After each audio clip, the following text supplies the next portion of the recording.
Our story begins in the middle of the Mojave Desert as our casters are enjoying their long journey to Las Vegas, Nevada.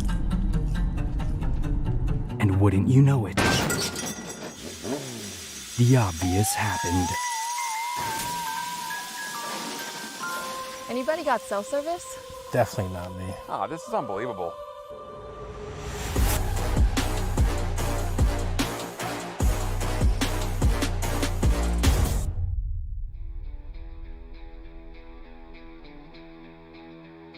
I still don't have any bars. What you think? Should we chance it?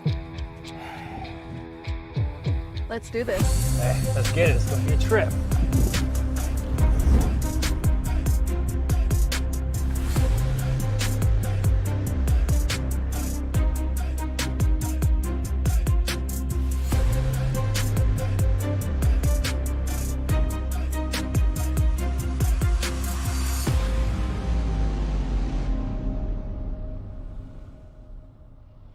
We've been walking for 30 minutes. Here comes trouble.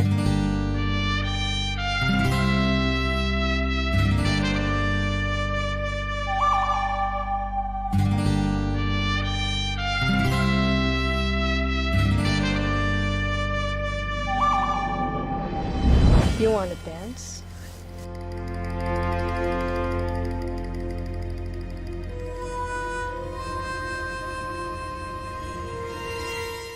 You guys going the wrong direction. Whatever. Hope you guys make it to Vegas.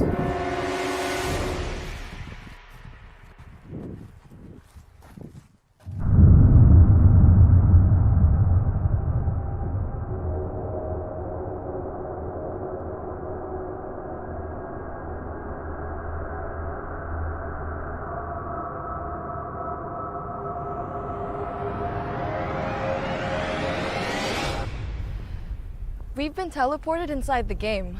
It's like we're in a satellite map. Yo, as long as Sandstorm Eye doesn't hit, we'll be all right. In due time, our casters make it to the Strip. Our story ends happily ever after. For now. Woo, we're here. Sheesh, that was tough. But it was worth it. Yeah, it was.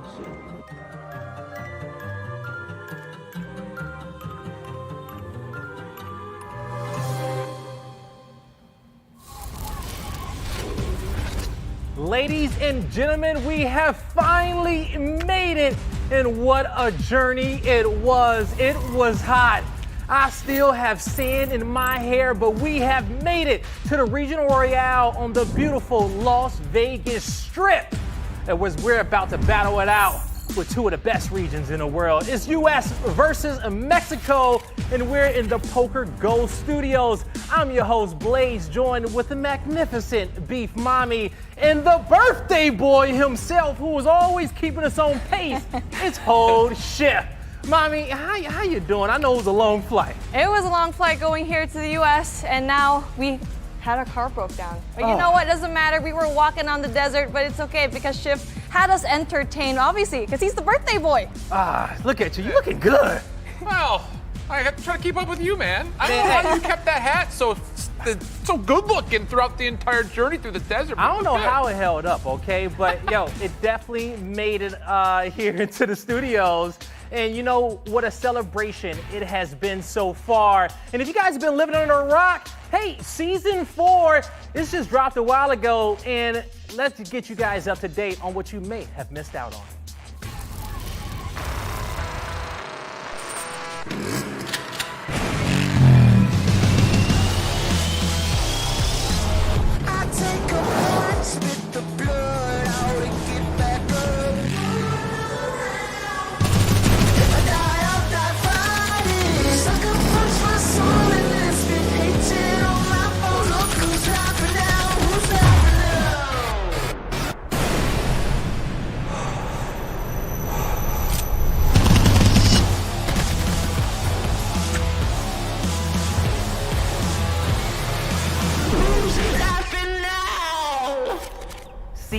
Season 4 Wild Dogs. And if you've been playing Call of Duty Mobile, you know it has been wild. Mommy, it looks so good. It looks real good. Obviously, we matched for the colors. Obviously, it's going to be sandy. It's going to be all orange. But you know what? It's going to be red for a lot of teams here because a lot of them want to be the winner, to represent their team. Yeah, they do want to be the winners. And, you know, we got a tough competition coming up. But with the new features in Season 4, we got new maps, we got new weapons, we got new characters. And Schiff, one of the maps I know you know very, very well, it's going to be Condor's Hideout. Spent a lot of time on this map just through the public realm, the multiplayer, and to see it come into COD Mobile. If you have not played this map before, you should get ready for it because you're going to have engagements on engagements on engagements, close quarters, tight streets, the whole 9 yards. It's a heck of a time. It's everything that we love about COD Mobile. And then on the flip side, Satellite, Mommy, it's a map that you may remember. Oh, yes. And the flip side, like what you said, this is a huge map. We know this from Black Ops Cold War in the very sandy streets of Angola, Central Africa. The best thing about this map, you can drive your vehicle, something that the MP players aren't really used to. But obviously, if you are in VR, you definitely want to go and check this out. I swear we were just stuck there, okay? For 12 hours hiking through the Satellite Desert. But that's not all. Now, also with Season 4, we got new weapons, we got new items being added. The Kali Stick shift. Yo, just wait till the damage numbers pop up. This thing hits like a freight train. You get two of them because you got one in each hand. I will say there's a little bit of traumatic experiences with me in this, and I think for all the Warzone players out there, you see someone running at you with Kali sticks and you immediately try to turn the other way. But yeah, this is melee juggernaut in a nutshell. Definitely don't want to get knocked upside the head with one of those. Now, something else that gives me a little terror and some nightmares, the Koshka, okay? You do not want to be in anyone's crosshairs if they got this weapon, Mom. Absolutely. Let's see if the Koshka can dominate as well as the Kali sticks because this is a beast. You can get one-shot body kill with it if you build it well enough. Quick scope, you can attach a lot of good things here. Yeah, you definitely can. And one reason why the Koshka is going to be so important, today we have a kill race. And as we're going to be playing on Satellite, we know we're going to have a lot of those long sight lines. And when it comes down to your weapon loadout, you want to be able to have those quick scopes when you can, just in case anything comes around that you're not ready for. It's a kill race, 1 point per kill and 2 hours in length shift. You know, when it comes down to competitiveness, you're going to have to be quick when it comes to your strategy to get into these engagements. Absolutely, because the thing about it, for all of you that have seen competitive Warzone or Battle Royales in the past, you hear a kill race and you still think multiplier by kill. That is not there anymore for your placement. It's all kills all the time. Doesn't matter where you place. So I think the biggest key is going to be, at what point in these lobbies do you think we've done enough, back out, go again? Because you don't have to finish the lobbies. That's the big difference between this and a lot of other competitions we've seen in the past or VR. And that's a great point right there, okay? Come in, get as many kills as you can, be quick, and you're gonna have a great IG on your team to make that decision and say, you know what? Let's just get out this lobby, collect our kills, rack it up, and let's move on to the next series. Now, when it comes down to who's going to be playing in a tournament, I told you, we got a star-studded lineup, 8 of the best players in which you've seen on Call of Duty Mobile. But it's the Regional Royale. We got representation in U.S., in Mexico. Coming from LATAM, we're going to have Radley, Counter-Strike. We also got Pipe Punk, Pipe Punk and Cry.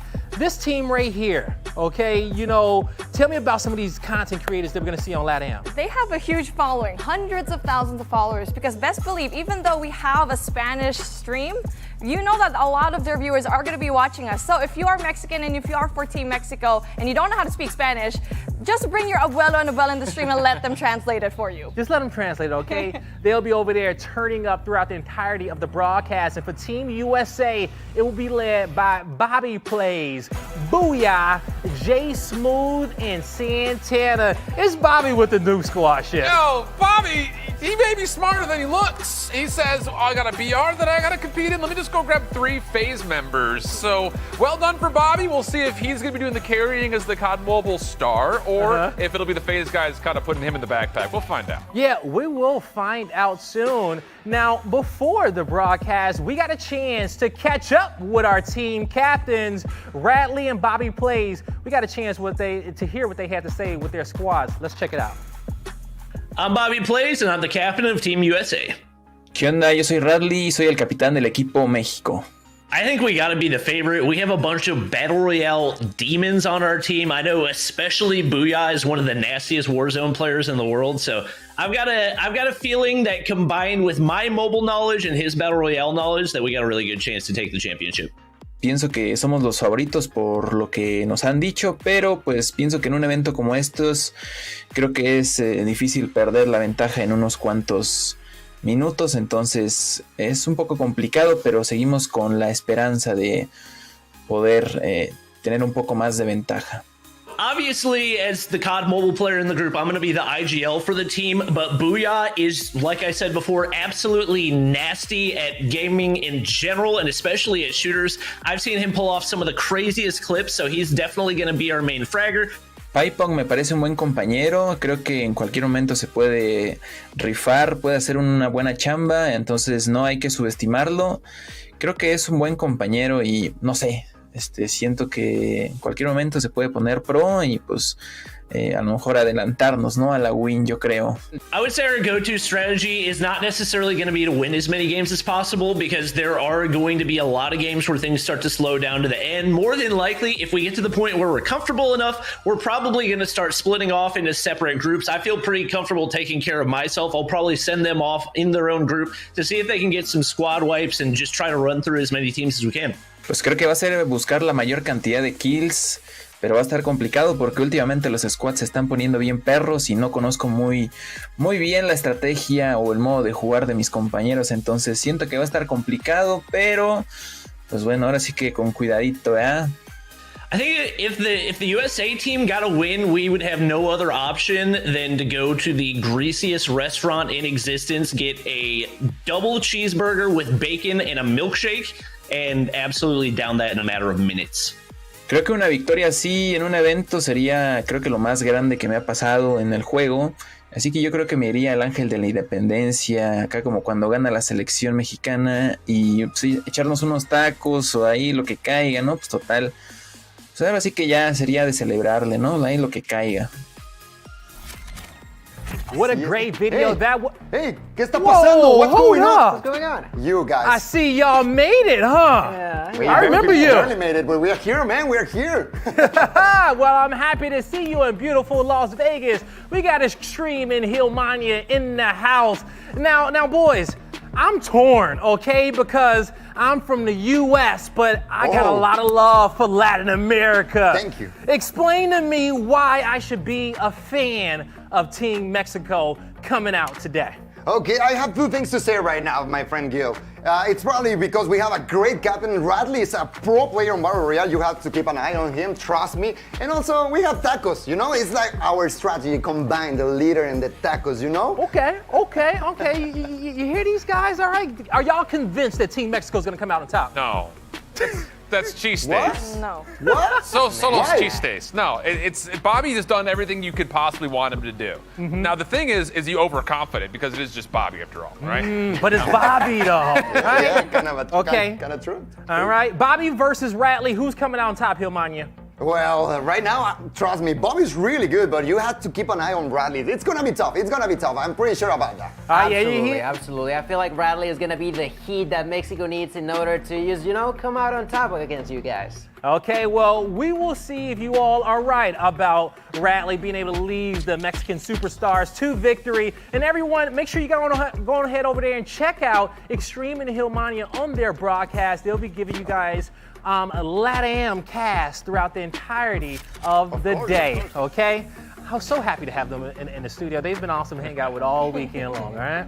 Obviously, they have an amazing squad, and for them to cast this, mucha suerte, Team Mexico, because it's going to be a tough battle here on the battlefield. It truly is. Now, when it comes down to the battlefield, well, it's not going to be the same as some of the battlefields that you've seen before. We got a few issues coming into play. The biggest one, the Sandstorm shift. With the low visibility, it's going to make some things difficult on a competitive level, but some rewards in there. Yeah, absolutely. I think first and foremost is I'll be really curious to see what the FaZe guys want to do, because obviously coming from the Warzone scene, with kind of Rebirth being a whole playstyle, a lot of the fighting happens outside of the actual playable surface. So will they try to explore into the Sandstorm in the first place? Obviously, the risk that comes with it is, can you actually find anybody? And in a kill race, that's the most important part.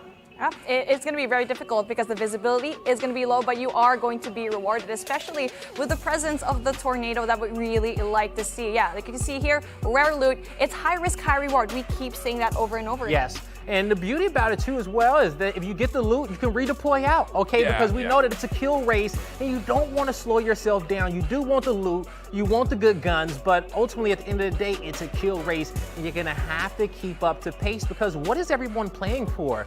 Well, we got a big prize pool for both of these teams and you'll see that it's not just about the money, it's gonna be about the pride.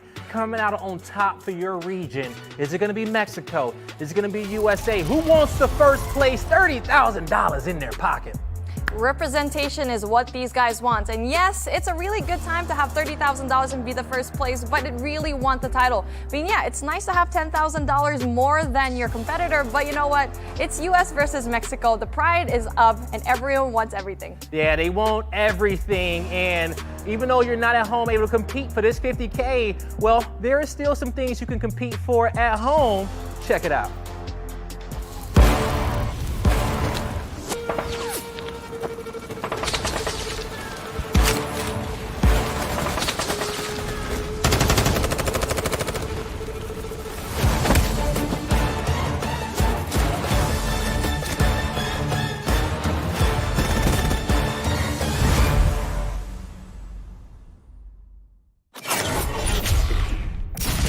We love to see that. That's the beauty about Call of Duty Mobile. It gives us all of our favorite characters and weapons from the past Call of Duty titles out there on one platform. It's Call of Duty Mobile, and we saw some OGs in there.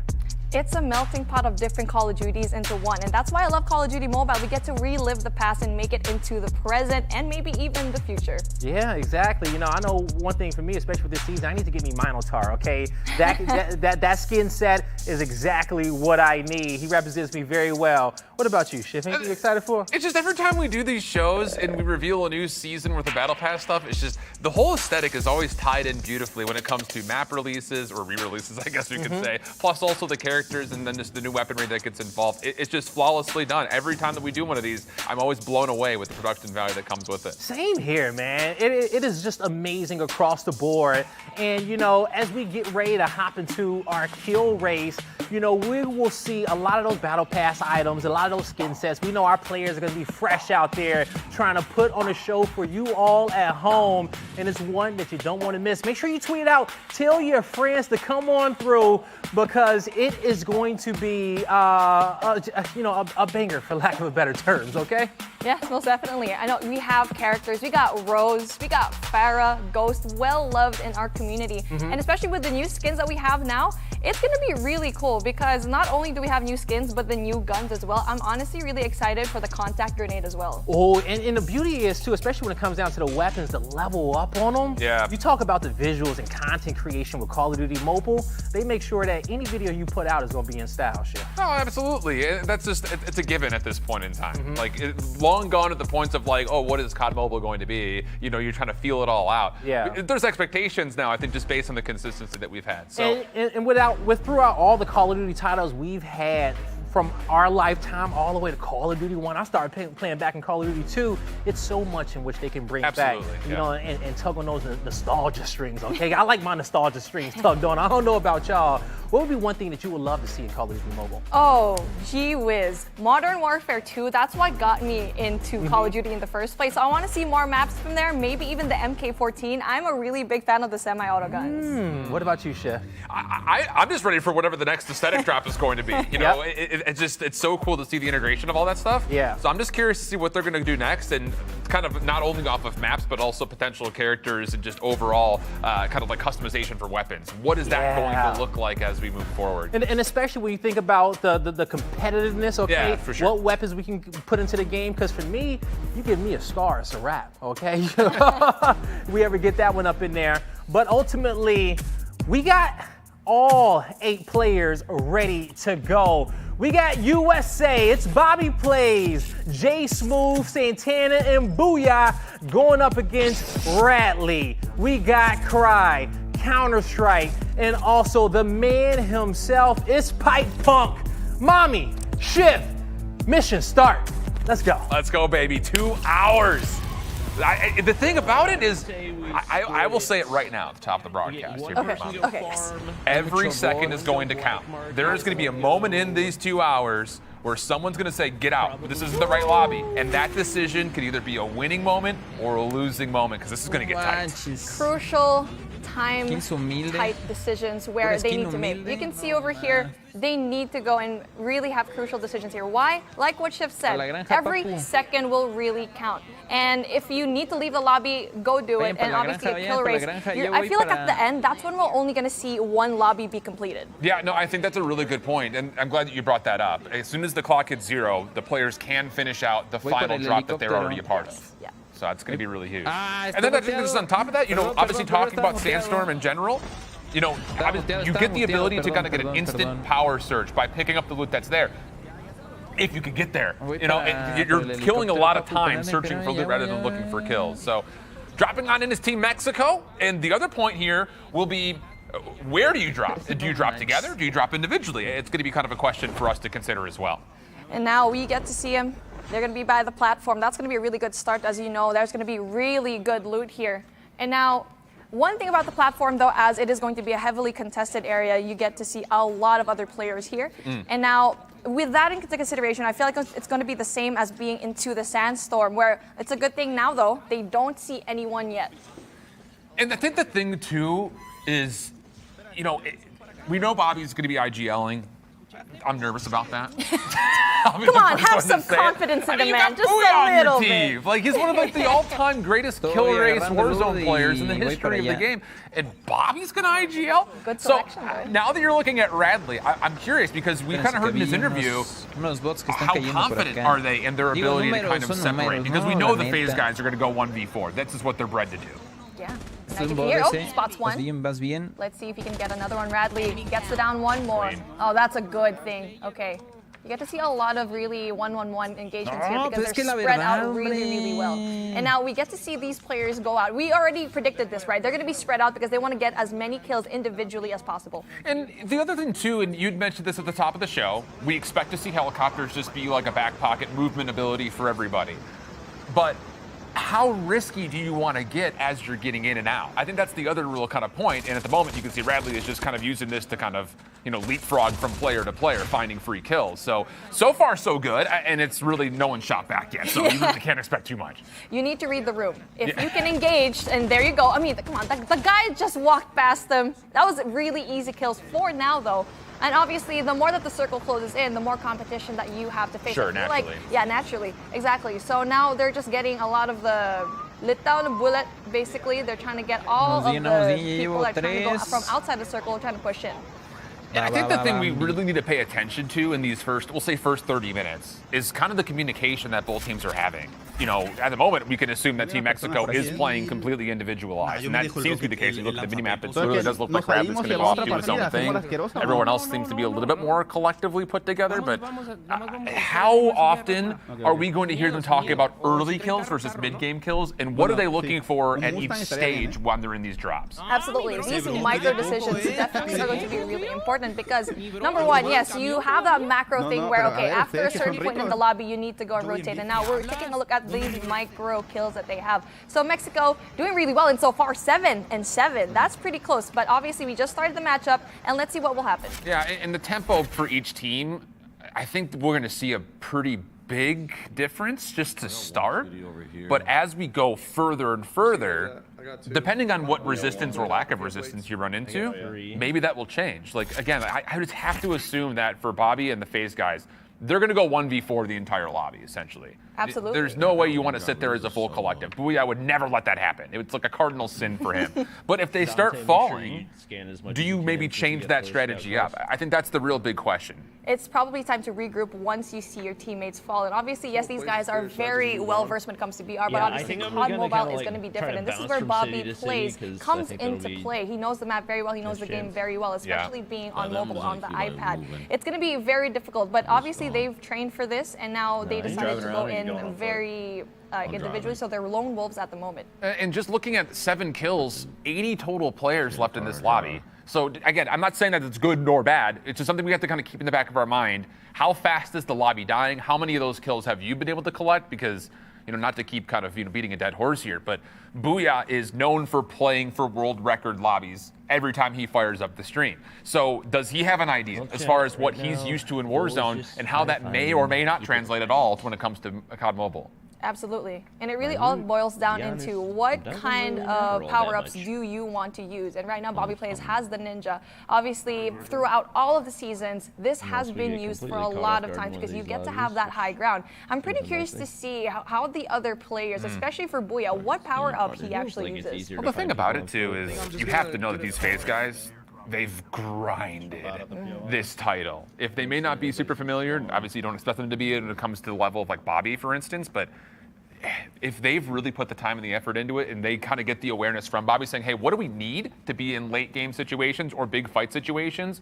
And then they say, okay, good, that's all I'm looking for. Let's go on. Let's go find an engagement. You can see here he has a defender on hand. Now that's going to be good for close range engagements, but with the gun selection that he has, it's not quite the best because obviously it's a ground loot that you have. So for now, he needs to go and focus on getting better loot. May it be going to be Eye of the Sandstorm? I feel like if they do eventually want to go there, they might have to group themselves into duos to try and get the loot. Well, the interesting thing too is, talking a lot about the mobility that we expect from BR, it's weird to see everybody on this Team USA squad on the ground, both feet. Like it's boots on ground right now, where you can actually see, if you look at the bottom, like helicopters are still in play. You've got engagements on multiple screens currently coming through, and Team Mexico has had a great first lobby comparatively. Just a few kills in between them, but it's going to change very quickly once they do get better loot. And now the medic going to be in play here for Team Mexico. Counterstein, that's going to be a really good support player over here, but I feel like they need to go and pick up the pace here for the side of Team USA because Team Mexico is really just ranking up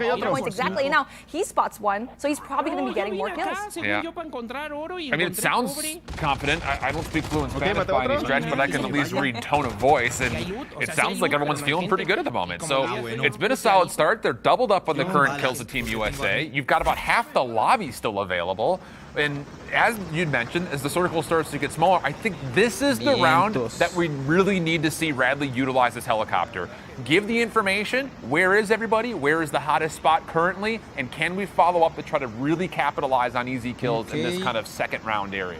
He's going to be the eyes in the sky. Exactly, and that's, you know what, that's really good information so far, because if you want, before you engage into a certain map, into a certain place here, you need to know what you're up against. Okay, let's say there's 2 people here, maybe we can go and take them one by one. If it's a full squad, try to go and disengage, and now he gets to have the information, someone is going to be down there, he's definitely going to be taking on this fight. All right, well, easy loot to grab here. That'll get you into fighting condition, my goodness. And the other thing to keep in mind too, with, at least for Team USA's perspective, some significant inexperience playing mobile. How much are they going to kind of rely and fall back on? I don't know what to do at the moment. I'm going to go loot. It's kind of like a second nature thing where it's just like, I don't know where I'm going. I don't know where the biggest point of interests are. Do I just sit around and loot a little bit more, try to look for those extra weapons that possibly get you into best condition possible? Or are you just going to take whatever ground loot you find and then do exactly what Radley's doing, which is just use a helicopter, fly around, get extra loot just by killing people? Radley's doing an amazing job right now. As you can see here, 23 already for Team Mexico and just for 8. It's been a while since Team USA got any kills, but having that chance to go in for the airdrop and getting his loadout, having the AK-47 Radiance is probably one of the biggest things here. AK-47, one of the best ARs you can pick up right now, plus with the Radiance, that will give you extra boost. And not only that, you get to have your own loadout. It's a really good advantage for him. 9 individual kills for Team Mexico's Radley. Better than the 8 combined for Team USA so far. What is happening with Team USA? Have they forgotten the objective to go kill? Because at the moment, it's looking real slow for him. 3 obviously in play here as well for Pipe Punk, and it just seems like it's a day in the park here at the moment for Team Mexico. Doing a really good job. 29 already. Every time we talk, it just keeps going up. And just like what I said, 30-8 does not come close. And I'm just hoping that maybe this is a bug. Maybe they're just not updating because we're not watching Team USA. But you know what? We can hope and dream. But there you go. Constantine doing a really good job, but at the same time, Pipe Punk as well, having a lot of these kills. Having the ninja, of course, gives you that mobility that you really want. So far, the Mexicans doing a really good job. 31-9. Finally, we get to see Team USA after so long get finally 1 kill. I mean, this is, I think, beyond what we thought expectation-wise. I thought this was going to be really, really tight, and at the moment, it's just Team Mexico. You can kind of see that now that they've got loot, the circle's starting to close, they're starting to get together. This is an easy way to confirm that you're going to find clean kills.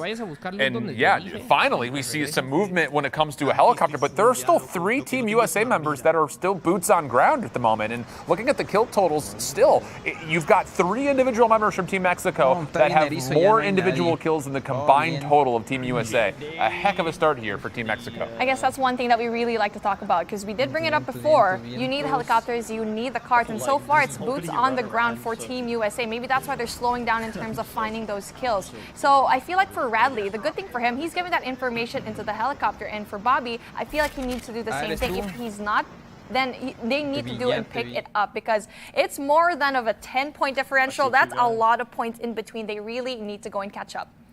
And I think the question we kind of also have to keep in mind is do you have a maximum time limit that you want to spend in a lobby? Yes. Because we know that if you go from start to finish, you're looking at about 30, 35 minutes per win to get a win there.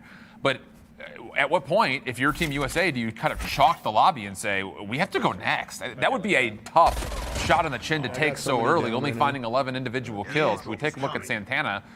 He's just on the backside of where the rest of his teammates are, and kills are starting to come. So okay, let's not panic too early here if you're a Team USA fan. But it's a knee-jerk reaction to see 14-33. Yeah, and you can see here Santana trying to look for some kills and finally gets it. Mac 10 in hand. That's going to be a really good gun. The top SMG next to the Fennec.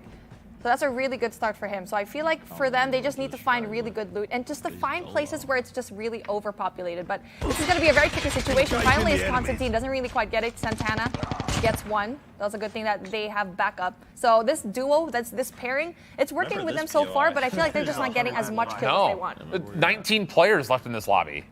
They need to leave. Yeah, I think so too.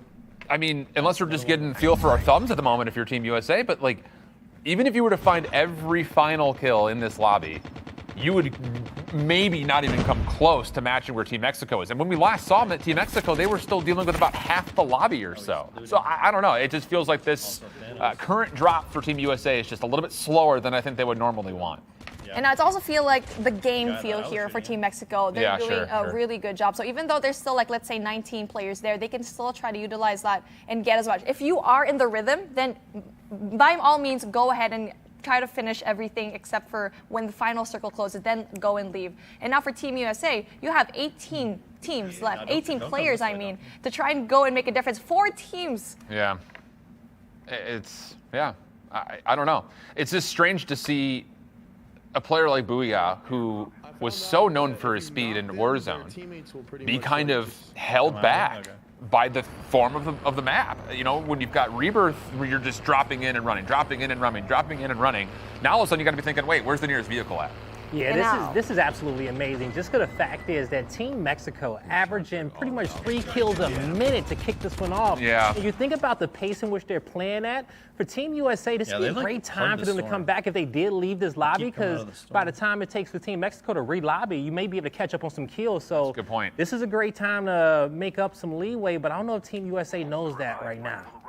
The catch-up needs to push through, but they are finally catching up on points. Team Mexico is kind of slowing down. It's because they've basically taken out everyone in their lobby, and that is a sign for them to get out, find a new lobby, try to go and drop in somewhere else. And now for Team USA, I feel like this is the time they need to do the same thing. And like what you mentioned, the pace of US, they're kind of slow into going into finding the kills, and I think they need to do a little bit of a readjustment. And the thing about it, for what it's worth, The last 4 minutes of this lobby has been great for Team USA. It was the opening stages of this lobby that I think really hurt them. And maybe there is just a level of inherent uncomfortability because you don't have the weapons that Bobby said that you need to have, so you don't feel confident to fight. I don't know, it's speculated at the moment, but it definitely is staggering to see a 14-kill gap already accruing as Team Mexico had a wonderful start. And it just felt like every time that we got the 4-box picture here for Team USA, it was all boots on ground. We didn't see hardly any airborne play whatsoever. Okay. Only Bobby was the one that had that helicopter. Maybe it's the fact that map knowledge, maybe they don't know where the spots are when it comes to the helicopters. Yeah. So now you have the players from Mexico maybe a little bit more well-versed in terms of the map knowledge, and you get to see the engagements really well. 41 and 26. It just keeps getting wider and wider. And maybe there's something to be said about the randomness of BR too. I feel like every time that we've watched players for Team Mexico, it's been shooting people in the back. Like, I don't think that they've gotten into a single gunfight that we've seen on camera so far. So there's something that could be said about that. But Pipe Punk, 9 kills, and maybe that's another part. Like, it's not just, it's Bobby finding all the kills for Team USA. It is all 4 members right now for Team Mexico that are participating with nearly double-digit kills each. And this is what we thought with Team USA, that they'd get more even points spread out across all of the players, but it looks like Mexico is the one that's doing that. Yeah, and exactly. Bobby looks like he's well-versed, but I feel like he needs to lead his team a little bit better when it comes to the map knowledge and the engagements if they really want to go out individually. Well, it looks like Team Mexico kind of wants to finish this game out. 12 total players that are left. Obviously, you got the late game loot in this final circle, and all 4 members are huddled up here. So now that you've secured the loot, I think it's time to go gatekeep a little bit, try to explore outside of the lines of where the final circle will be. And again, at this moment, if you're going to stay through lobby moments like this, you have to split up and say, we're finding every single kill. You can't just stay as a group of 4 and hope they come to you. Absolutely. You need to cover all of your bases. And for now, they aren't as spread out as what we'd like them to be. And now we get to see Pipe Punk still trying to go in there, trying to go to find a better position here. Now that is a really good spot because he knows that people are going to be coming in from there, gatekeeping them from going inside of the circle. Well, vibes look good. Smiles and laughter all around. And I'm also kind of just wondering, and maybe we'll hear from the teams themselves later, about like, what number of kills are they looking for per drop? Because that's another thing is, have they kind of gone through and done a couple of test runs, so to speak, to say, what is our kind of benchmark per lobby? And if we don't get to a certain number at a certain time, is that your call to sit there and say, oh, okay, we should probably go find another lobby? It's more of like, what's our cap per game? Yeah, exactly. Yeah. So for them, I feel like they just want to get rid of everyone here in this lobby because they're feeling good. So if you feel like you're winning your gunfights here in this particular lobby, go ahead. But once they drop into the next lobby, if things aren't really panning out for them, maybe that's the time they try to go and head out. Okay, early game, we'll try to get as much kills as we can. If we get to have more, then we should just drop out. I feel like that's for the side of Team USA, where Team Mexico, they can stay in this lobby because they're doing such a good job with 5 more to their name, which they can definitely get. This is another moment that I really want everyone out there to really pay attention to. That is a 4v1 final moment. Do you say, who cares about that last kill? Get out. Like, imagine being that one, where it's just like, I'm in a 1v4, like, how am I supposed to win this lobby? Like, that player's taking it so seriously, and then all 4 players leave, and he's like, wait, how did I win? Yeah. And it's like, is that 1 kill worth it, okay? Exactly. Is that 1 kill worth it versus the hot drop you can get by getting into that next lobby? That's super important. But, as we're kind of seeing, the first map, 44 kills for Team Mexico. That's a great start. 45, as you can see. And that is just building up. Team Mexico, they had the great game plan, the better game plan coming out. Really good stuff coming in from Mexico, and we did not expect this coming in from Team USA. Shift.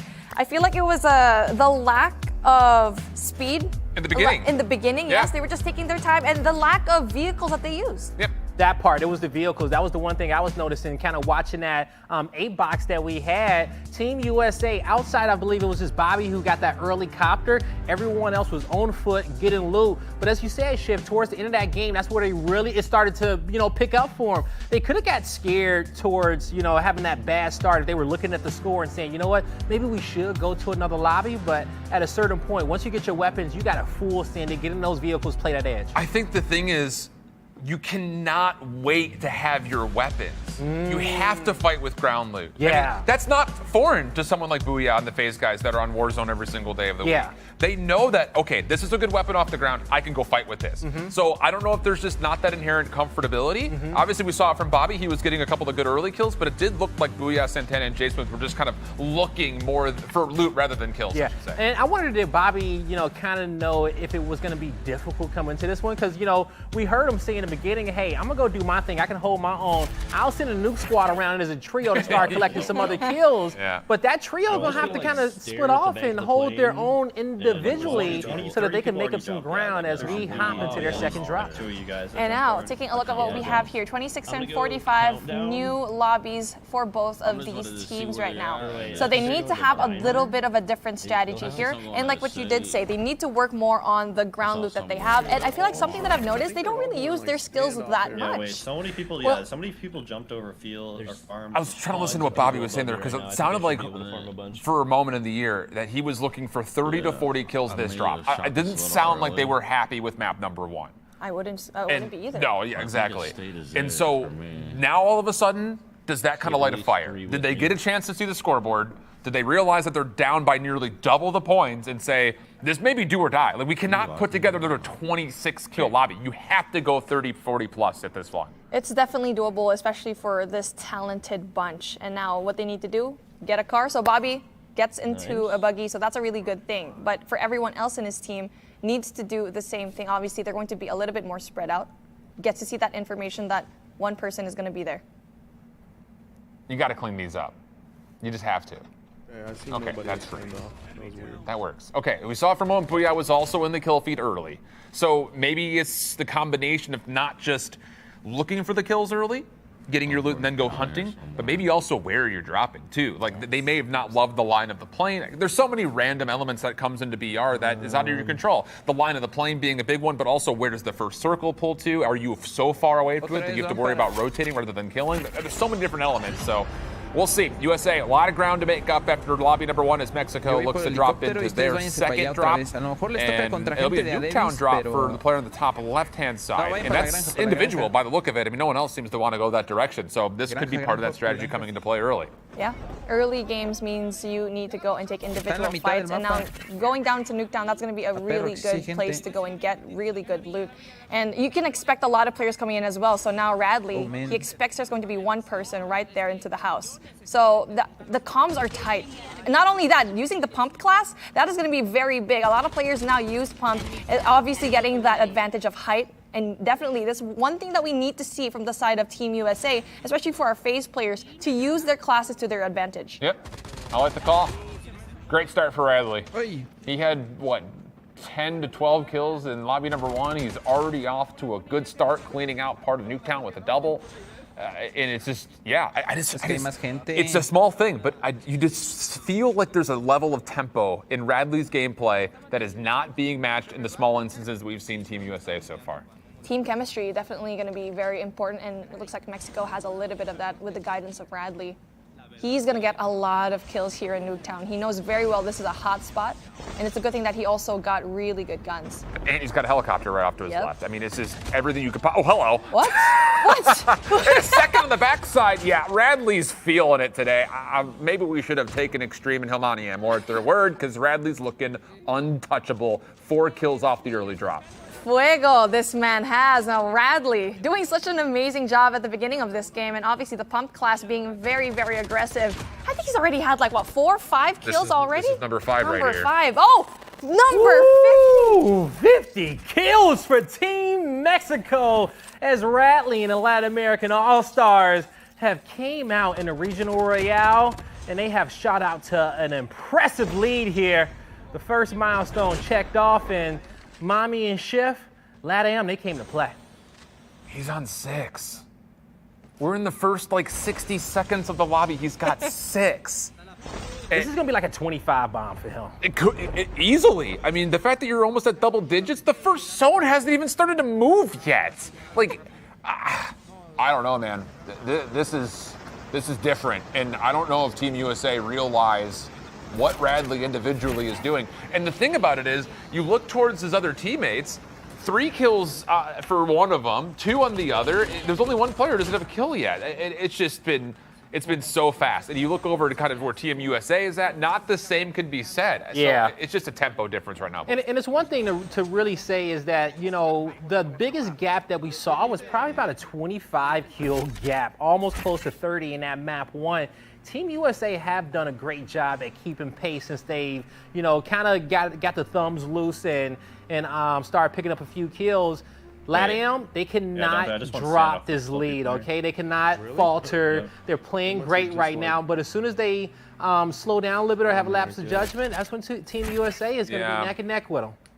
Map awareness at its finest for Team Mexico. And for Team USA, let's see if they can go and catch up to that kind of tempo that Mexico has definitely got in their sleeve. So a very slow gameplay right now, you can see here. One more kill that they can get. 4 apiece, you can see. We get to see have one more. For, you know what, it's a good thing though that for the Team USA, they are finally picking up the pace here. I feel like they can probably get a lot of kills. And they're spreading up too. I mean, Booyah's got himself a Bertha to play with. He's got pretty much all of Standoff locked down. By the look of it, 4 kills individually. But it's just when we had a chance to look at Team Mexico comparatively to the lobby that Team USA is in, like there's still like 70 players left in Team Mexico's lobby, and they already have more kills in their lobby than Team USA does with only about half the players remaining. So I don't know. It really feels like this could possibly be in the first 3 minutes of the lobby type thing where Team USA is just not finding the same kind of participation that Team Mexico is. I feel like it's the drop-in that they choose. They need Could to be find that those too, yeah. hot spots. Like Nuketown was such an amazing run coming in from Radley, Team Mexico. But now you're seeing the teams of the Team USA, the members, in very desolate areas. I don't know. Not great news though for Team USA. Go over to Santana's point of view, 4 for him. So again, the kills are better, but the gap is still 20 plus. So I don't know. It definitely needs to be a change up here, I think, for Team USA. You need to get really lucky to finish off this lobby first of all, if you're looking to get that 30 to 40 kills we heard Bobby talking about. Otherwise, I think you go into lobby number 3 and you just have to drop individually on different corners of the map and hope that you can 1v4 teams. I think Team USA is like playing it safe. They're dropping into places that Feels they that know way. exactly that aren't that much populated, and they're paying the price for it. And now, yes, we're getting finally I'm still sitting on 2. kill after kill, but it's not fast enough. It's not as much as we wanted and expected them to take. They need to go into Nuketown. They need to go into very populated places to really just catch up. You could kind of hear for a moment there, Bobby even like very disheartened. He's like, I've only got 2. Oh no. And you know, Booyah said, you know, I got 6, and Tana's got 6. So like, okay, there's a little bit of hopium there. This lobby is still salvageable, but I don't know. The gap just keeps getting wider and wider for Team Mexico. Yeah, and I think for Team USA, they just need to give this lobby, like, if the kills are coming through, ride it out. But as soon as you get maybe like a 30-second, 60-second lull of nothing's happening there, use that gap to get a hotter, fresh start. Because you know Team Mexico, since they got this lead, they may stay in these lobbies a little bit longer and play for some of those scraps. The thing about it is, you have to have a full send button. Because worst case scenario is, you die. So what? Placement doesn't matter. Go into 1v multiples.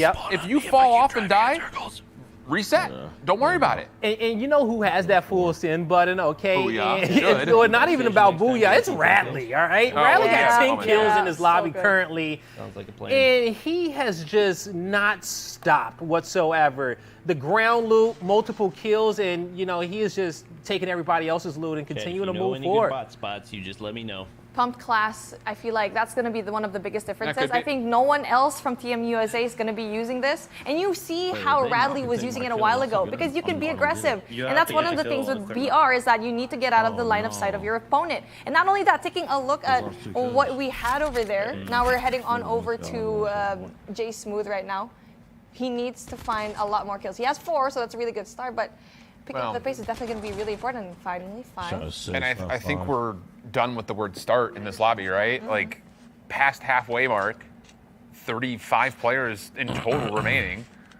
And Oh my god. The gap is getting wider. So far in this lobby, Mexico has them beat by 5 kills. Yeah, and they're earlier in the lobby technically time-wise than Yeah, USA is. yeah. So their ability to actually continue to get extra kills and kind of continue to very small, marginally rather I should say, build this lead is still in play for them. I'm just not going to get in And it's funny that you vehicles said that we anymore, need to 'cause when I drive around, I stop don't saying see start, but we just can't stop because they haven't started as much yet. Yeah, exactly. And now I feel like it's also not just that, the gun selection that they have, and yes, they have the RUS and also maybe even like that AR that wasn't able to catch, but Oh, Bobby's frustrated. yeah, you can really just hear the frustration in their voices. So there needs to be a difference coming into this lobby at the later half, and also if they do plan on moving on into the next. And now we're taking a look at Bobby right now. He only has 3 kills to his name, being on the ground. There needs to be a different kind of pacing here. He hasn't even upgraded yet.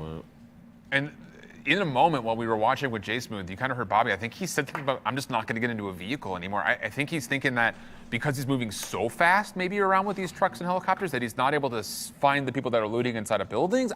It's hard to really put a finger on it, but that's kind of what it sounded like he was saying. And I'm not going to lie to you.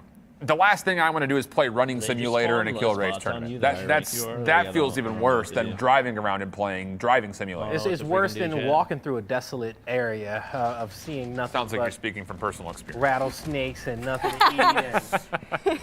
And, As soon as I stop driving around, Car as soon breaking as I down. stop That's breaking why down, Bobby's the frustrated. the whole 9 yards, all those Get you. frustrations, they are feeling exactly what we went through this week. Yeah. And like- you know, on the Still other finding side, people. we'll see if Team USA can start, you know, catching up a bit. I feel like now this is the best we've seen them play like so shoot far. at me You know, when I throughout the drive past day, them. this is good lobby for them. You know, I've been kind of watching Radley and his montage that he's putting on. For real. Out here like a ninja, you know, building the building, dropping on people with planes, hacking them with the sword. It's an art. I mean, the thing too is like, is this just bad luck lobbies for Team USA? Because you're splitting up now. I mean, no one is really near each other per se. Santana's doing well on his own at the moment, kind of cleaning things up with the AK. But I think the biggest thing about it is no one else is finding kills. So this is tough. Oh, that's going to be a really tough time because you can see 49 and 75 already on the scoreboard, as you can see there.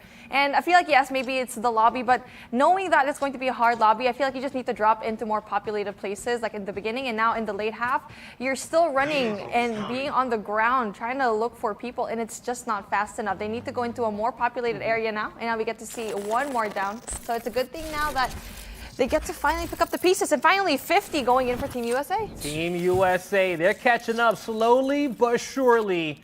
They'll hit their first milestone, but they got a ways to go till they get to 100.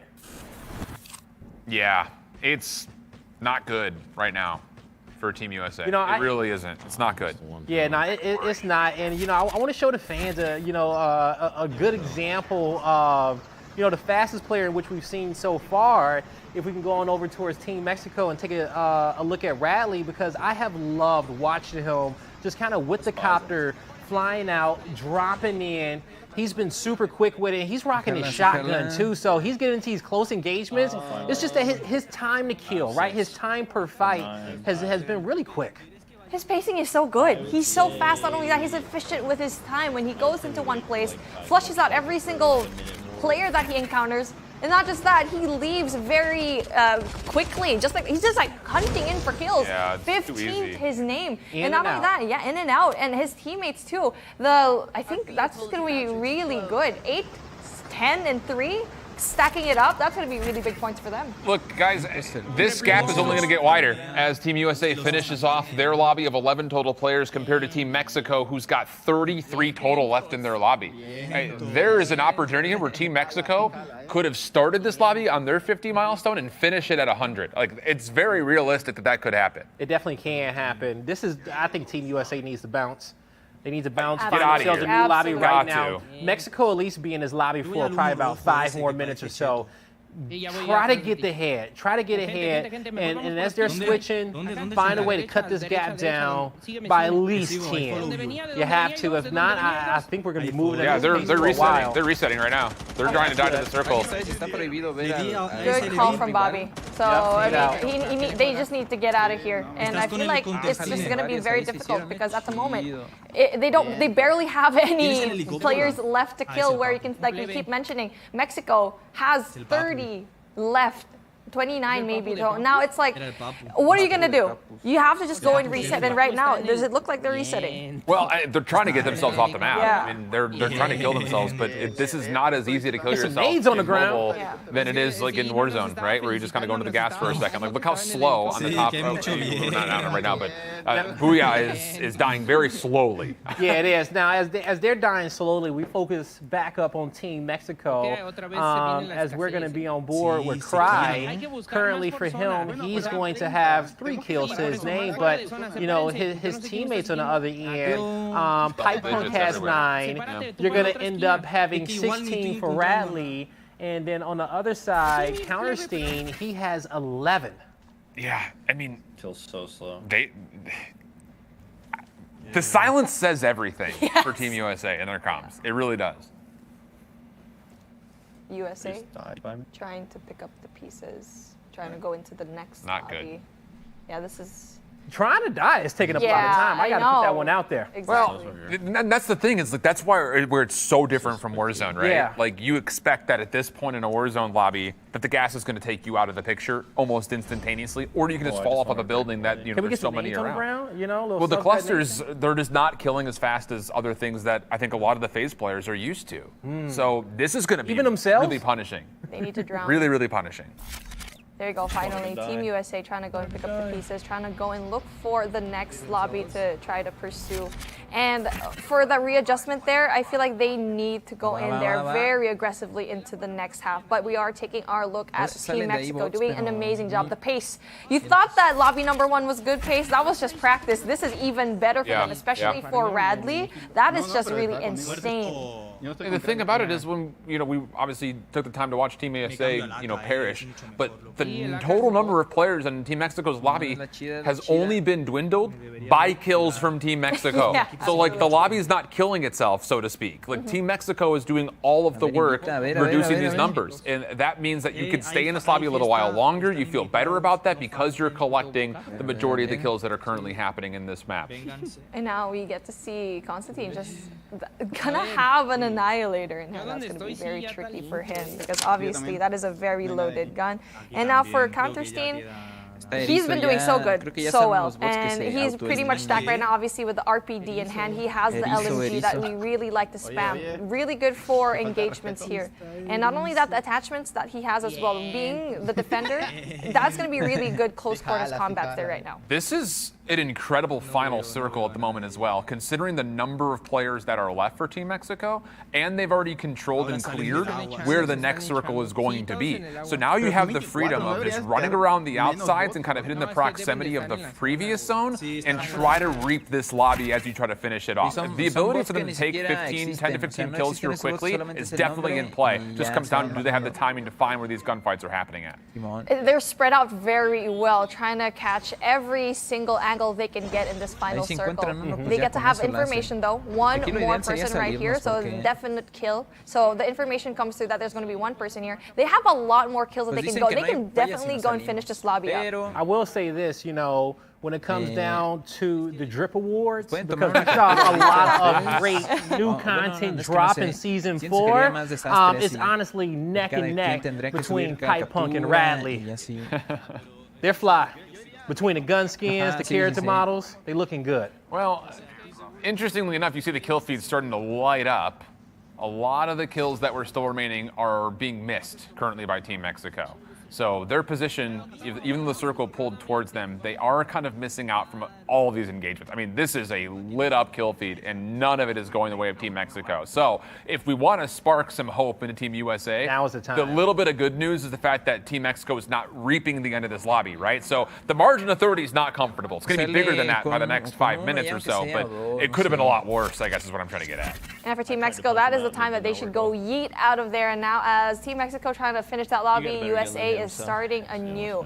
And now taking a look at what they're doing, and it's going to be kind of the same thing happening here. I feel like Frigid Wetlands, that's going to be a pretty good spot, I think. But I feel like for Jay Smooth, he needs to go and pick up a lot of kills. So if finally gets one, that's going to be very important for his team. But for everyone else, they're in a really hard spot because you're not going to get any kills here. And you see it here on the left-hand side in this left third, 10 kills, so that this is the best game that they've had.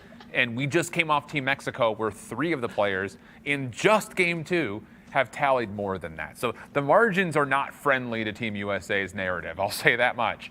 At least you're getting double digits on the board. I'm searching for something. Trying to be positive. This is the American English-speaking stream. We want to see Team USA candidly do well, and they're letting me down. Bobby, what's going on? Come on.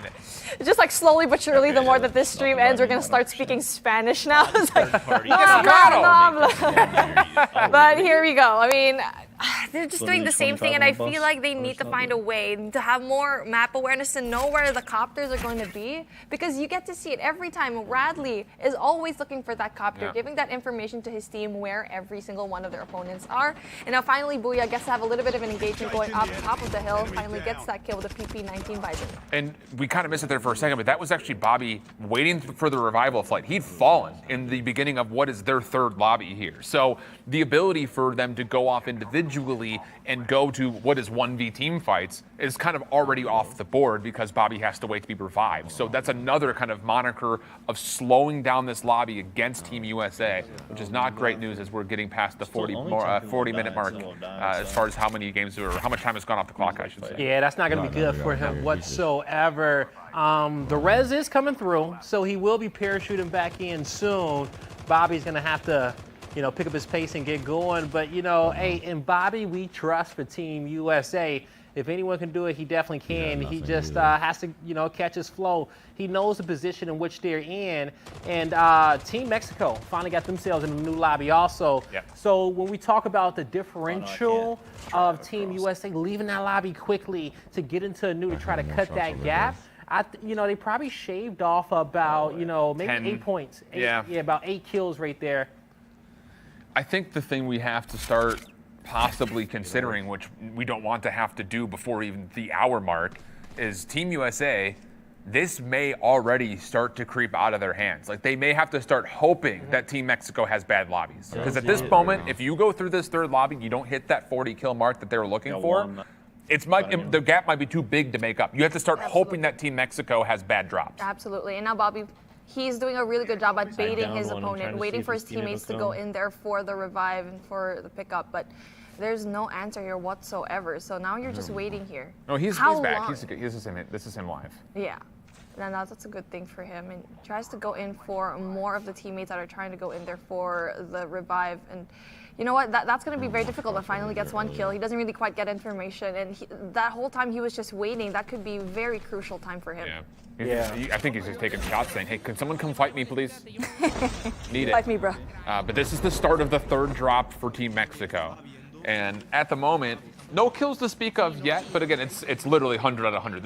They just touched down. And you could already see, at least looking at the top left-hand side for Radley, he's still already finding kills quickly. So it's just been, I don't know.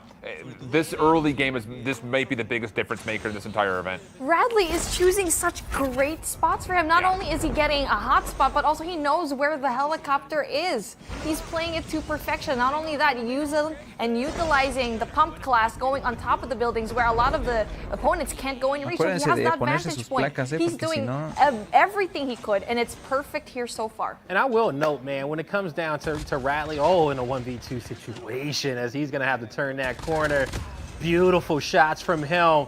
Knows he has at least one more player around him. But I was going to say the jetpack and reposition, staying high, even flying off these mountaintops to just be a little bit more mobile, be quicker to get to these kills. So he can style on these players just like this. He hits the dirt, has to get up to win the fight. And he'll do it. That was good. That was really good. I'm not going to lie. I'm just surprised that the first question that Booyah didn't ask Bobby was, how do I move around the map fastest? I'm surprised Booyah's not playing this exact same class, because this is a finesse class right now out of Radley. Just getting high ground over everybody, being able to use the chopper, and now he's fighting choppers. He says, hey, I'm better than you. Yeah, that's mine. Look at him. It doesn't matter what utility you bring. It doesn't matter the equipment. It doesn't matter the gimmick. Radley, he'll square up with anyone. The guy's Man on or a machine. rampage. He's on a rampage right now. He's fighting everyone in this particular part of the map. And that's going to be very, very good points for him. He's taking everyone. And he doesn't even have the kinetic armor just yet. Mucho bueno. 2v1. That is going to be really big kills for him. And like what you keep saying, someone from Team USA needs to have this particular perk. You need to have the pumped class. It's what a lot of players are using now in the rank. Yeah, this is just a different style, honestly.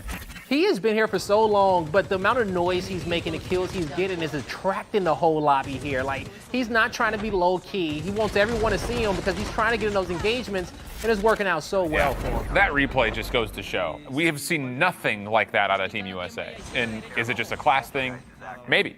Is it the fact that Radley's just familiar with how he wants to drop and utilize movement skills? Probably. That's where I would lean towards. It's not just the class, it's how Radley's putting it together.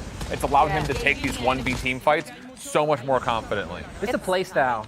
I may even call it a lifestyle. The lifestyle, the Radley lifestyle here that we need to adopt in our daily lives. But really, it's the combination of the map knowledge, knowing where to place yourselves, getting all of those kills, the hot drops. Not only that, it's going to be your escape plan. Is there going to be a vehicle nearby? It's going to be a helicopter. And plus the pump class, he knows he can take those 1v1s because, number one, his guns, it's really good for aggression, but also for the pump class, he knows where to go to get away. His ability to finesse 1v4s for extended amount of time is greater than anything we've seen so far for Team USA. And I think I say that with hesitation only because we haven't seen Team USA get into situations like Radley's putting himself into. So you call it a tempo difference, call it a lifestyle difference. At the moment, it's about to make him $10,000 richer. Oh, but then trouble lurks into the side of Mexico as Counterstein does go down. We're not going to be able to see it just yet, but he is down. He needs to go and get revived. So it's all up to everyone else in his team. Is Radley going to keep going on a rampage? I think you do. Yeah. I mean, you 45 seconds off from one player,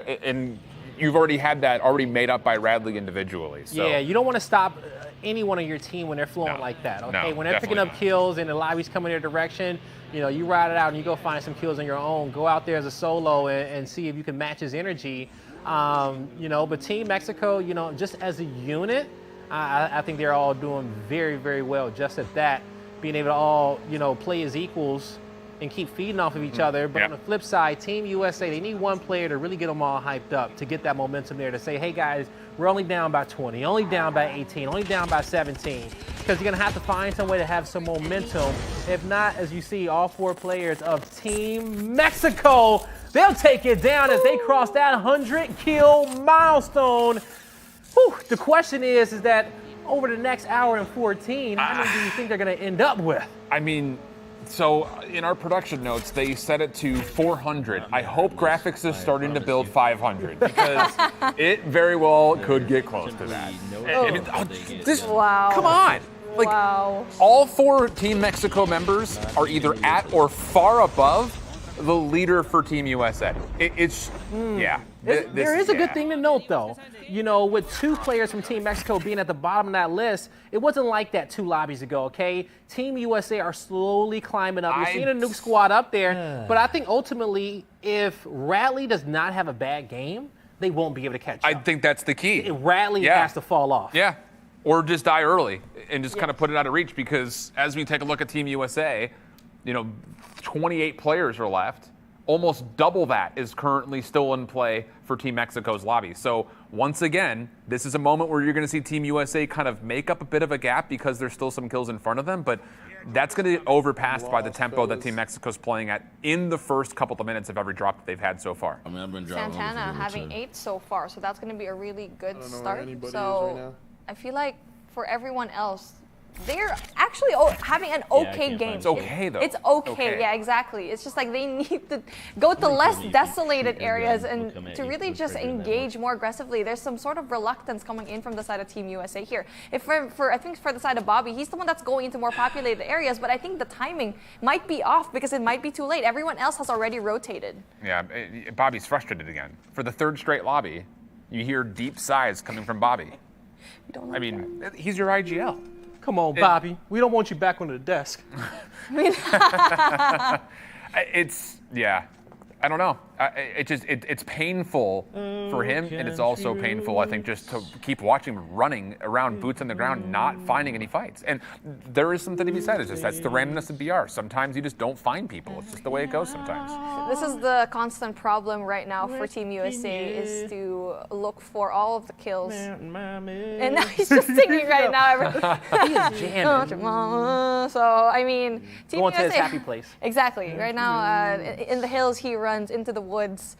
And that's going to be very difficult because you are the IGL. There needs to be some sort of information coming in from you. So now that you don't have any kind of information whatsoever, you need to find a way to get a helicopter, look for a hotspot, tell your teammates to go there because everyone else, they're in a far off place where there's absolutely no one. And again, humor me because my experience playing in this type of a format in COD Mobile VR is not very high, but why not take this vehicle instead of searching for people way out in the open? Start circling POIs that are still in play. If someone's inside just looting and stuff, just keep circling. Yep, they'll come. Trying to go all the way outside the remote areas, like Mommy was saying, is just, I don't know, I just don't love the idea. It's almost like it's a subconscious play style of playing for placement and kills at the same time, right? You want to make as much noise as possible. You want to be the loudest person on the map. You want to draw that attention. You want people to think that they can come take you out. The sentence that I'm feeling right now is that you're looking for all of the right things at all of the wrong places. Like you're looking for all these kills in the exact wrong positions. I felt that. And now we get to see Team USA Santana having the most kills from his team at the moment. You know, side note, man, the player art on the left-hand side of the screen, the player pictures drawn, beautiful. You guys know it's Beautiful, possible beautiful, to wait beautiful, until right? like after you That needs start to be the my lobby to profile connect picture. your Oh yeah, controller. we do have some also. Right, we do. So now we get to have our eyes on Team Mexico doing a pretty good job here so far. And actually, you know what? They're kind of, I was going to say slowing down just a little bit, but taking a look at how many people are left on their lobby. I take it back, 44 to their name. Oh, that is just crazy. 40 people to kill. I think Bradley just shared the total scoreboard information with his teammates. I heard him say 109, which is 109, and that's what they currently are at, 109 to 85. So I think if you're looking at this from Team Mexico, any nerves that may have been there, as far as like how are we going to match up, it's kind of a blind guess, right? You don't know. It feels like they're starting to really feel confident that what they're doing is the winning solution, the winning formula, rather. Yes, and they're going to keep using that because why fix something that's not broken? Right. So now he's going to be at the platform, and now Counterstein, being the medic that he is, only has 4 to his name, trying to search for. You know what? He just needs to upgrade himself. Spots 1 from the distance, but obviously with his gun right now, it's not going to be that easy to do. Oh, get the recoil control. Come on, recoil control. Pull back that AK. You got the right mods. Come on. He got it. Very good.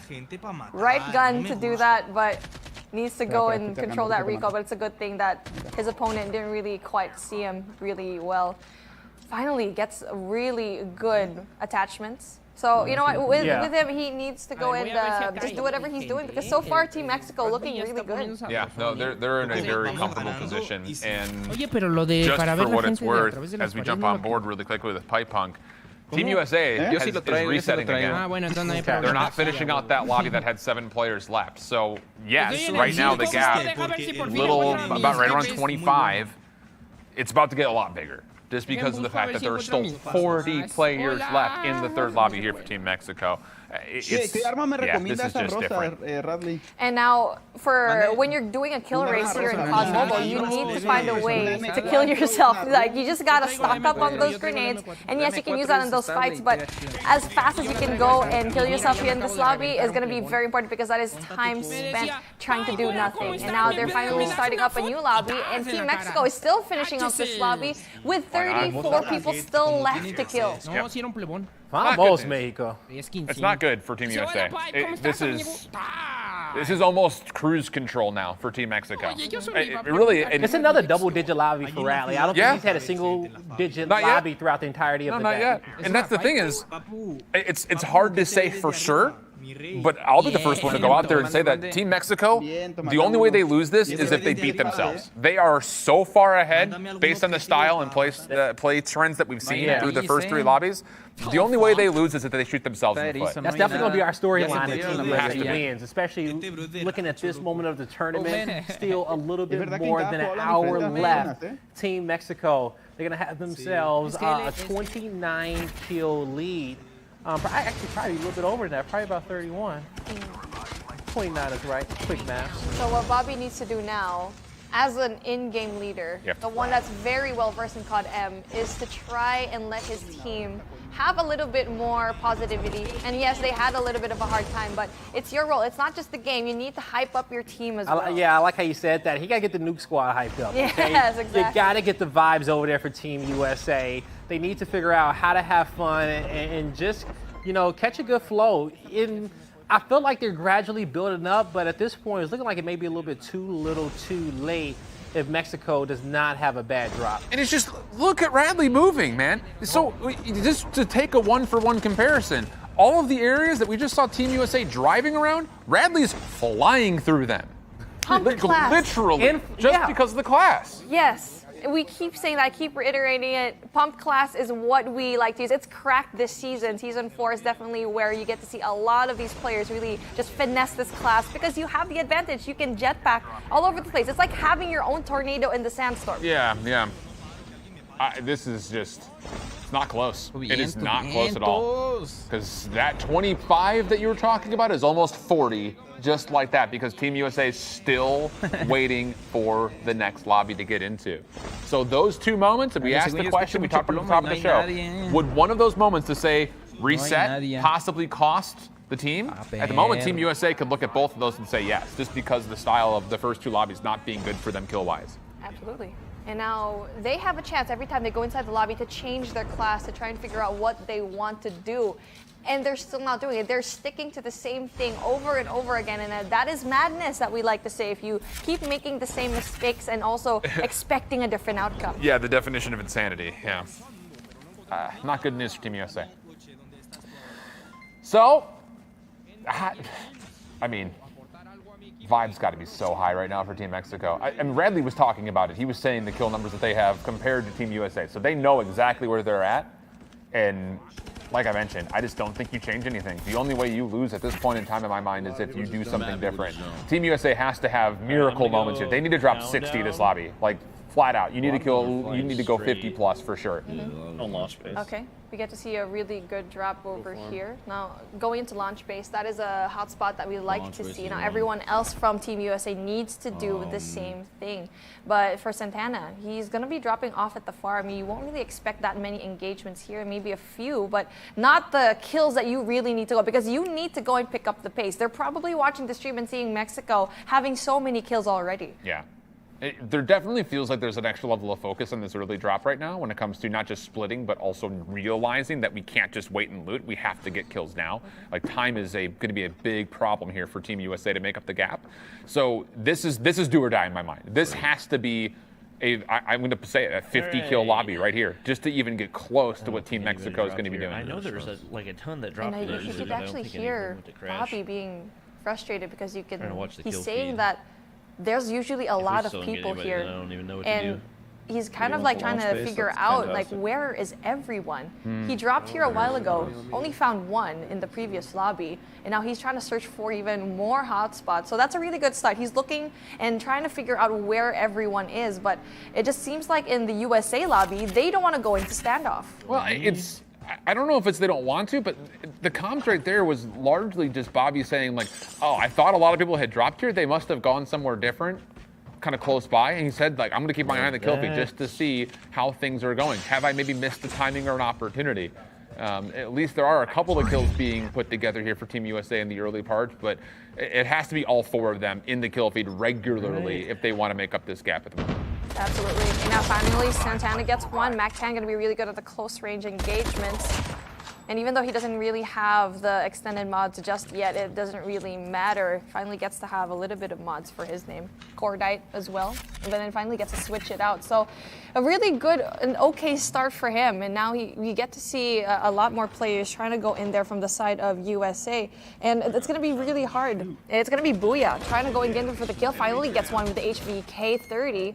Okay, that's a good start for them. They're finally getting those kills. But again, you need to get even more. You need to pump this up. Yeah, and even for what it's worth, like watching Santana before and even taking a look here at Booyah, how many times when we watch these guys play Warzone, is it a look at the inventory, look what's on the ground, pick it up quick, go. Like there's no thinking about it. It's second nature. That's not the case here. Like there is very much so a, what is that weapon in this guy's bag? I don't want that. What is the weapon? Maybe I want that. Does he have ammo? Like there's so much mental focus that's coming in to see what everything is, that lack of familiarity with the game could be punishing him in those small moments. But better start here. Bobby's got 5. So he made the right rotation, getting into the vehicle and making a move. And that will allow them an opportunity to really do, this is the best that they've done, I should say, when it comes to an early lobby situation. You're absolutely right. This is the best rotation that they've had here. Really good start, pretty solid. And now they know that this is going to be a lot of people here, but now that they've finally searched the area, looted it out, time to go and move on. And now they're trying to go and move on to the northern side of the map where the circle is. So really good start here for Bobby. Okay. Well, can you keep this going? That's the real thing. Oh, that works. Does it? Yes, it gives damage. Roadkill. Fresh roadkill right now from Bobby. There you go. Love it. We love it too. Come on, keep on coming, Bobby. And now he's finally getting a lot of these kills, 6 to his name. Yeah, it's a good, much better start. Exactly. And now he needs to go and find a little bit more of a populated area to go and try to find more kills. But hey, taking a look at that, we're almost there. Yes, we are. We are almost there at the 1 hour mark. 28 points remaining. 28 seconds remaining in the hour. I was thinking 28 points was the lead, okay, that Team Mexico had over Team USA. And man, what an hour it's been, yeah? Booyah's got no ammo to finish this kill. Go close. Oh no, this is awkward. Just step on him. Do something. Just something. He needs to go around because his teammates, the one that's crawling right now, he needs to go around because the heal up is going to go there. Ooh, 1 hour remaining officially. And from what we've saw so far, Team Mexico, they have just been on a tear. Anyone that they've seen, they have been able to pick up these kills. So we know what they're doing right, but going across the board, one word. We talked a lot about it for Team USA. What do they need to do? One word and why? Aggressive. They need to be more aggressive, trying to pick out maps that they know they're going to be a lot of players there because so far they only did it in this particular map, but in the past few maps I feel like it's a little bit too late for them. They need to go 110%, no, not even 2,000% to try and get a lot more kills to match up to Mexico. Yeah, they have. Now, we had a chance to talk to our captains and we asked them, well, hey, in the first hour of the show, where are you going to be with your squad? What are you expecting? Let's catch up with them and see if it has came to fruition. Because of the duration of COD Mobile Battle Royale games, 1 hour is only going to cover you maybe 2 or 3 games. So I think at that 1 hour mark, you really got to start to focus in and start to hone down your strategy as to whether or not you want to start rushing teams together or splitting up. I think that's going to be the tipping point for when we decide what we want our gameplay to be. Creo que tener una ventaja de 20 o 30 kills en los últimos 30 o 40 minutos del evento sería bueno, ya que pues bueno, te asegura un poquito, ¿no? Pero ya saben que en un evento así es fácil que te den la vuelta de un momento a otro, entonces no lo sé, creo que lo mejor es no confiarse con los números y no, digamos, no sentirse cómodo, seguir buscando y buscando más kills, porque en cualquier momento te pueden dar la vuelta, ¿no? Whew, the biggest takeaway I got from there is Radley saying, hey, with about 30, 40 minutes left, we'll be up by at least 20 or 30 kills. So far, that is the case. And they still got plenty of more time to go till the end. Now, Team USA, they've already reached their first 100 kills. They've broken that threshold, but still a long way to go. I mean, Blaze, you asked Mommy, was the one word you would use if you're Team USA? I'm going to say the one word is pray in this moment. It feels like it's so far out of their hands. This has to be the lobby. You're over 100, that's great. But you've got 46 total players left. You have to take away 30 of them. Honestly, you need faith at this point. You need faith that you guys can pull it out over the next hour, and that means that you can't be looking so much at the numbers. Okay, you can't worry about your opponent. You just need to play a little bit faster than you have been because you already know you're behind, and keep trying to match that. Keep trying to double up on the intensity.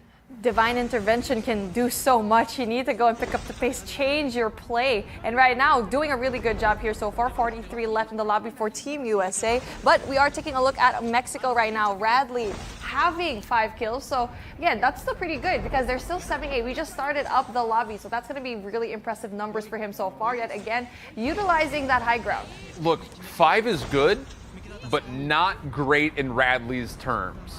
He's been chasing this kill for the better part of about 2 minutes. And oh wait, if Radley falls here, that would be terrible because the only other player that has kills is Pipe Punk. But no such luck here for Team USA. It's Mexico cleaning up kills and Radley doing a lot of the legwork for the squad. I feel like if he did not have this class, he would have already died to that defender. He was stunned out of his mind, and that is the best way to do it. If you have the replay, if you have that, then maybe you can do it. And you know, that's one thing that I'm missing here in this particular lobby. The replay is going to not be here. Well, little bio here of Pipe Punk, who is, again, I would say, I'm speculative, but it feels like Pipe Punk is kind of the second kill leader at the moment for Team Mexico. Really has done a solid job keeping at least consistency in every single drop. So that's, great news, again, just to the overall for Team Mexico. As you had mentioned there for a moment, Blaze, talking and hearing from Radley saying 20 to 30 kills by the 30-minute left mark would be great.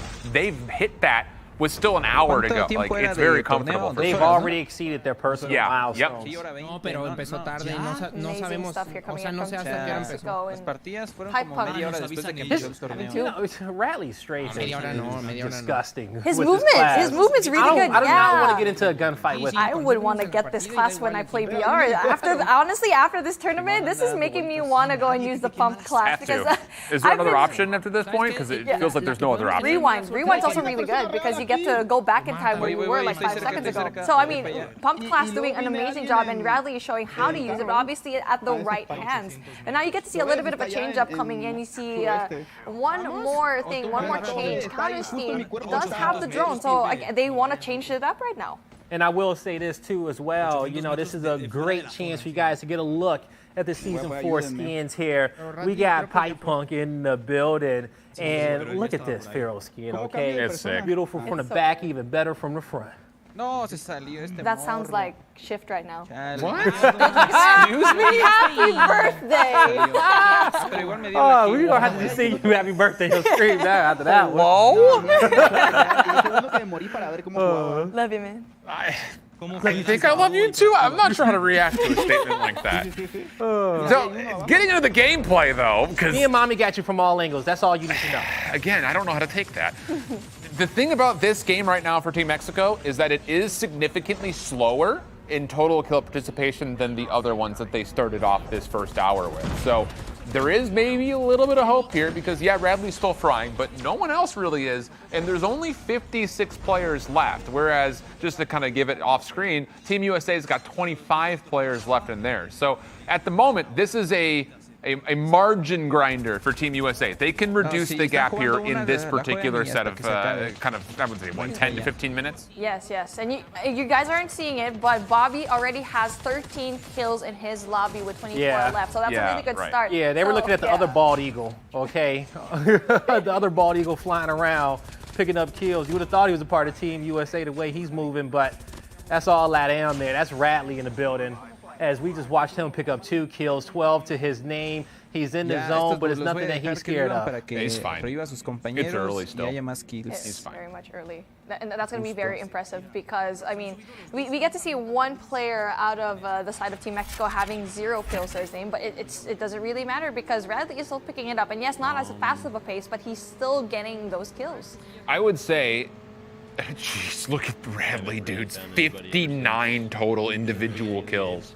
Bobby, as you mentioned, is having a great lobby. He's making up the gap. And that's kind of the battle. It's between the two captains. It really is. Yeah. That right there is the difference maker. I mean, J Smooth is obviously, we'd love to get the 20 plus, but the whole margin of the entirety of this Team Mexico versus Team USA can be literally looked at just off the captain difference at the top of the leaderboard. Correct.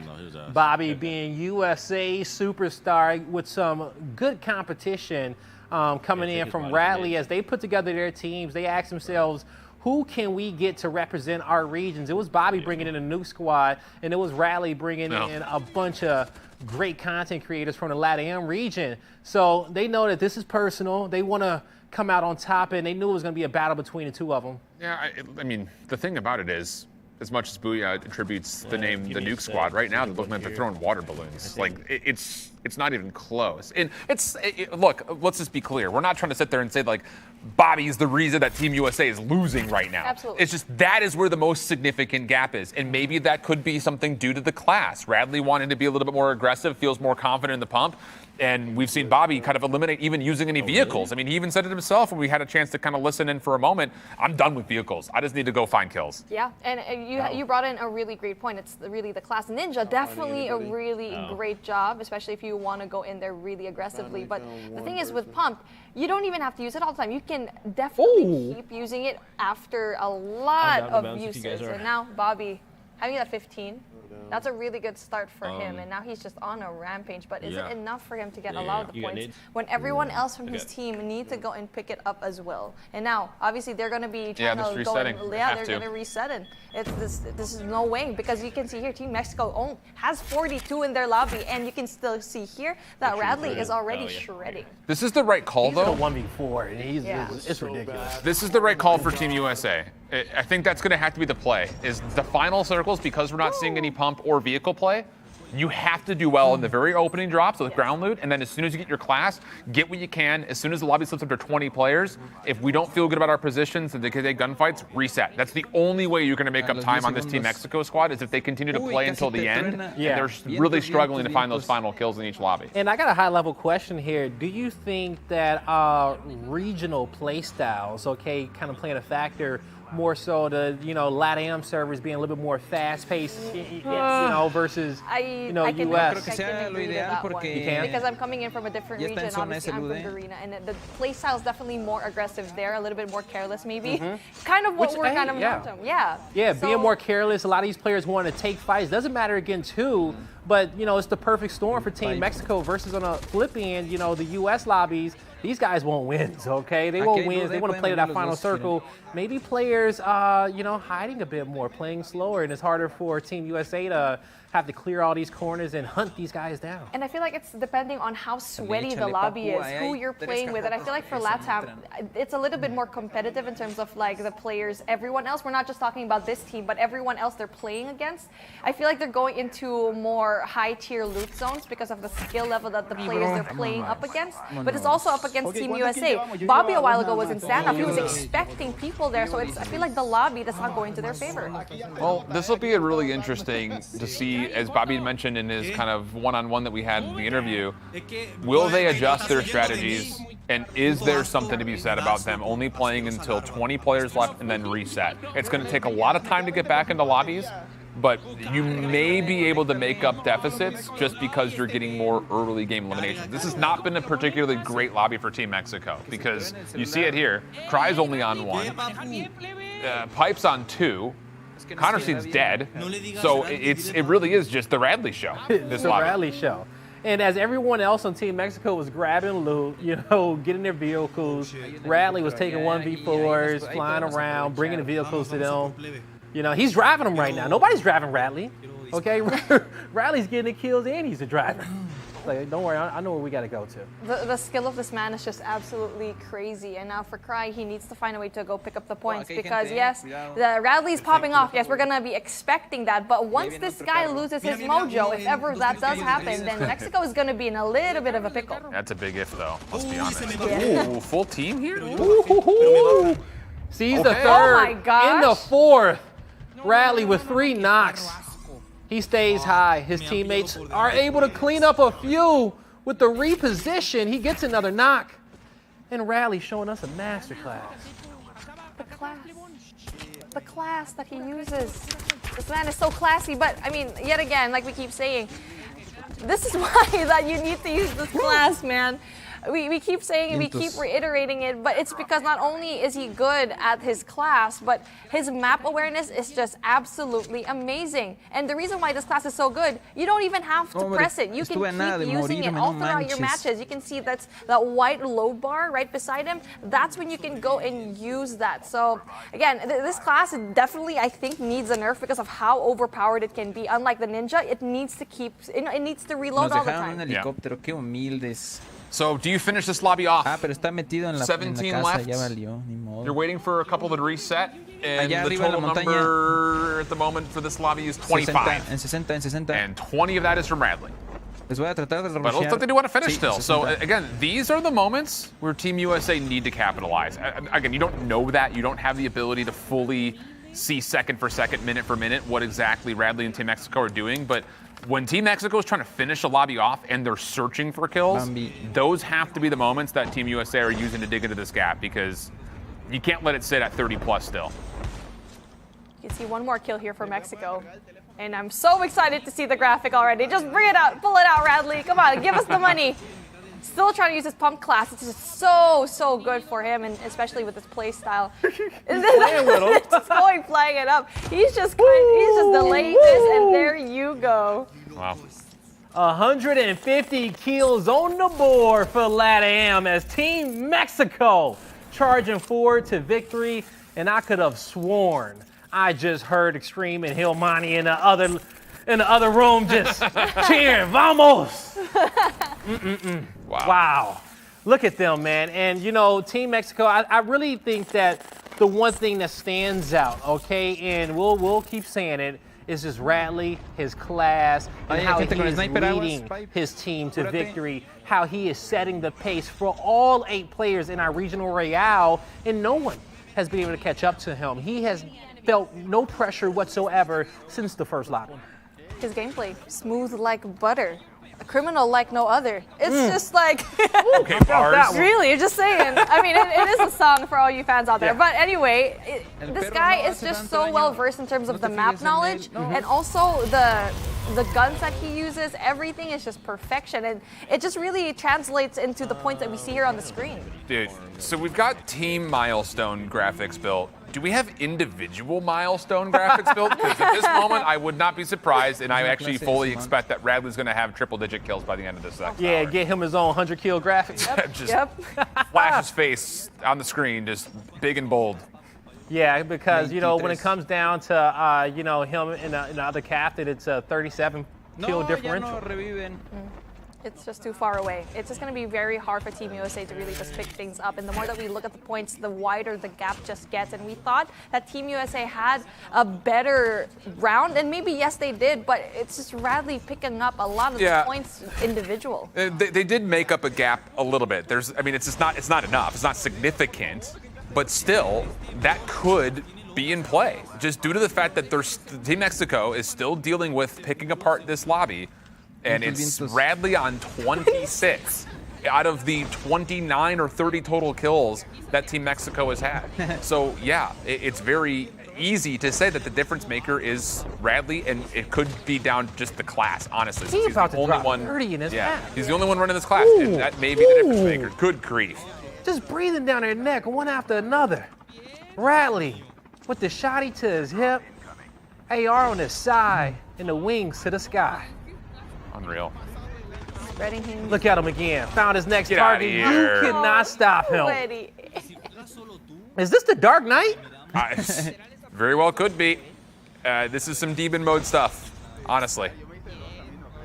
Radley using his eagle powers, doing so good right now. And he may have slowed down in the beginning, but it doesn't really matter. He just picked up everything at the end. He probably heard us into the broadcast and be like, you know what? No, I'm going to prove you wrong and even do myself better here in the next half. This is interesting. It looks like one of the final teams they're trying to fight up against, if not maybe the final team, 4-on-3. this last set of 3 might be in that helicopter that's flying around. Wow. This is a lot of time off the clock here. So if there were an opportunity, like I keep mentioning, for Team USA to dig into this deficit, it's right here while Team Mexico continues to try to chase down these final 3 kills. Yeah, they're finishing their matches, but at the same time, they're also getting the kills. So, I mean, right now, it's just, they need to go and switch it up because they're losing a lot of time here. Yeah, it really It's is. not going to be worth it anymore at the very end. go. But, I mean, just as I said, that he spots one more, probably he's going to be getting one more kill. That'll be all right. Where you going? Yeah, nowhere. Back to respawn. Back to my next lobby. Exactly. He says, I'll see you in a get couple on the flip minutes. scene. I'll get you on the flip in. Oh, the terror in the players' faces when they go up against this team yet again. That's going to be the most unlucky set of players here. You know, and I'm pretty sure he's probably got people tweeting at him and say, hey, can you just get out our lobbies for a second? We're just trying to have some fun. Hashtag sweatiest lobbies ever here. And now Radley trying to go in. They need to go in reposition, but he finally spots one more. There you go. This is the last. This yeah, is it's the last person. Yes. No one on this team has killed. No, they're all dead. No, They're just the all rest dead. of this team is dead. Yeah, this is just Radley. It's Radley v. Lobby.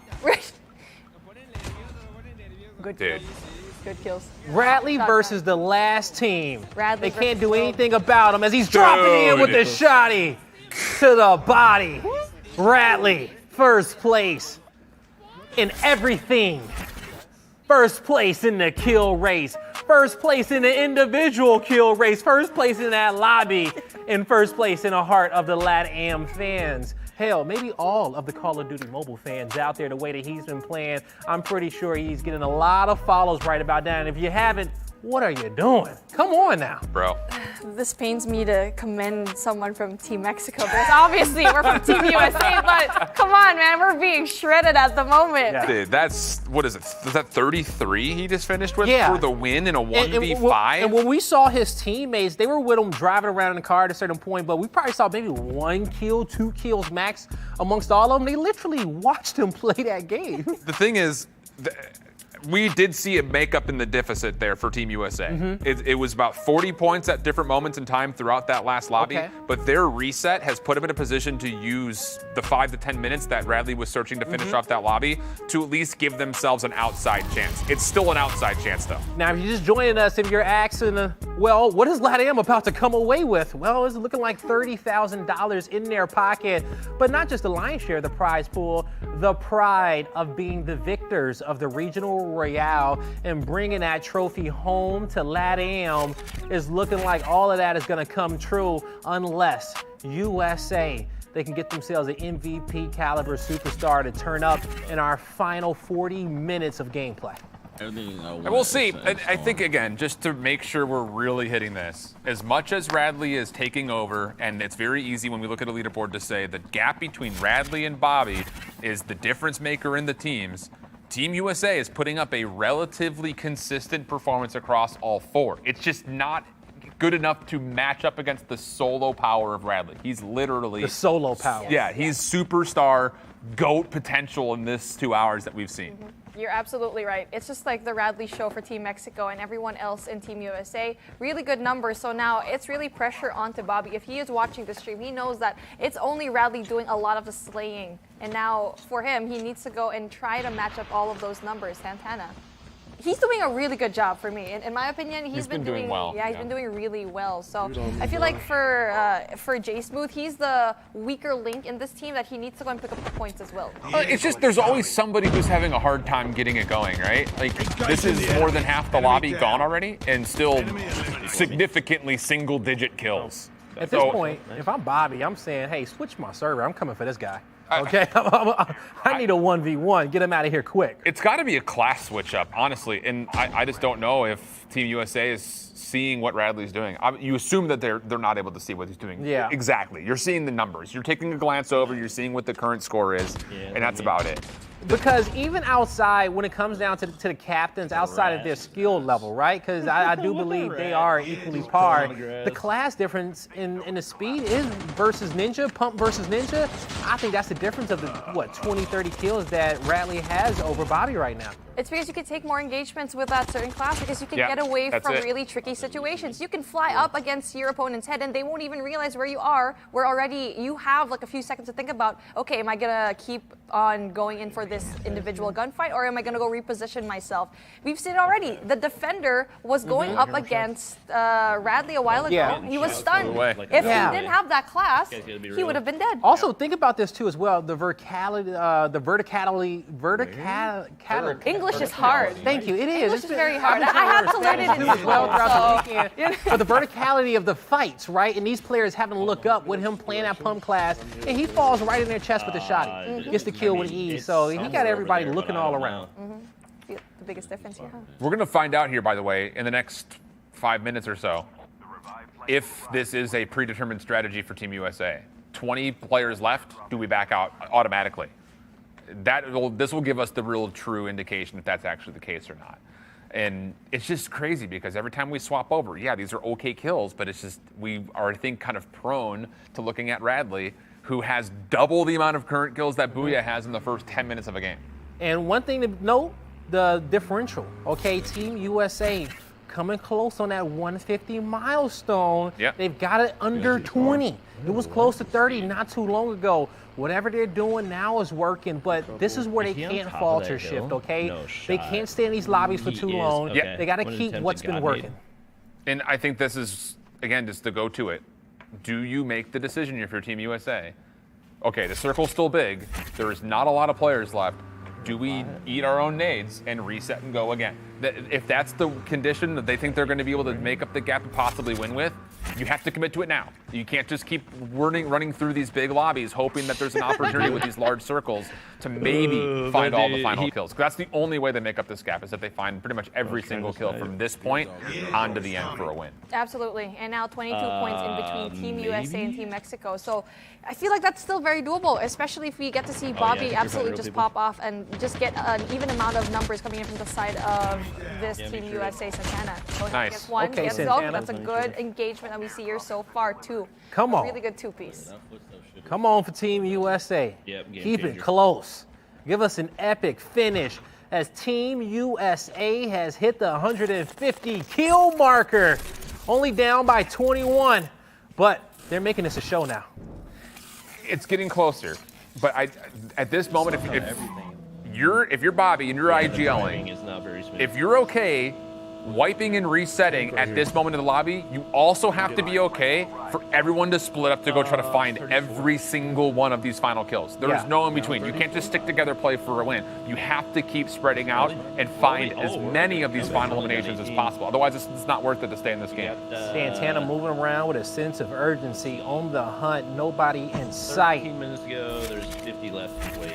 Good comms coming in from So that Bobby. means, He's telling his team that there's 13 minutes to go and that they 37 still minutes need left? to go and pick up the points. So again, really spread out. That's really good points for them. It's just Bobby needs to go and take more because he's supposed to be the one that's really well versed in this map, and He he's needs to the be the difference. fastest player in the Exactly, lobby. because you have here Santana with 8. You got 7 on the board coming in from the side of Booyah. So that's really impressive for when it comes to the points. It's just you need to get more. You need to get more aggressive if you are the IGL. Yep. I mean, they're doing that, to be fair. It is vehicles for just about everybody, just kind of running around the individual corners, so to speak, of the final circles. But you can see the kill feed. They're not involved with any of these gunfights, and that pains you as you're driving through the map to see kills happening and none of your teammates are on the favorable side of the kill feed. So, I don't know. This feels like a moment where you've lost out on 7 total kills since we started talking about it when there was 20 total players left. I think you just self-nade and get out and reset again. Yes, absolutely. The reset needs to go and pull through because the more that they keep looking, the more they're maybe find 1 or 2 kills, but it's not going to be worth it. They need to go and pick up the pace. 34 minutes left. You still have a lot more. It's becoming more and more difficult for me to believe that Team USA can definitely go and pick up the points into the next lobby. So we started talking about finding every single final kill when there was 27 total players left. There has been 3 kills for Team USA since then, and we're down to 11.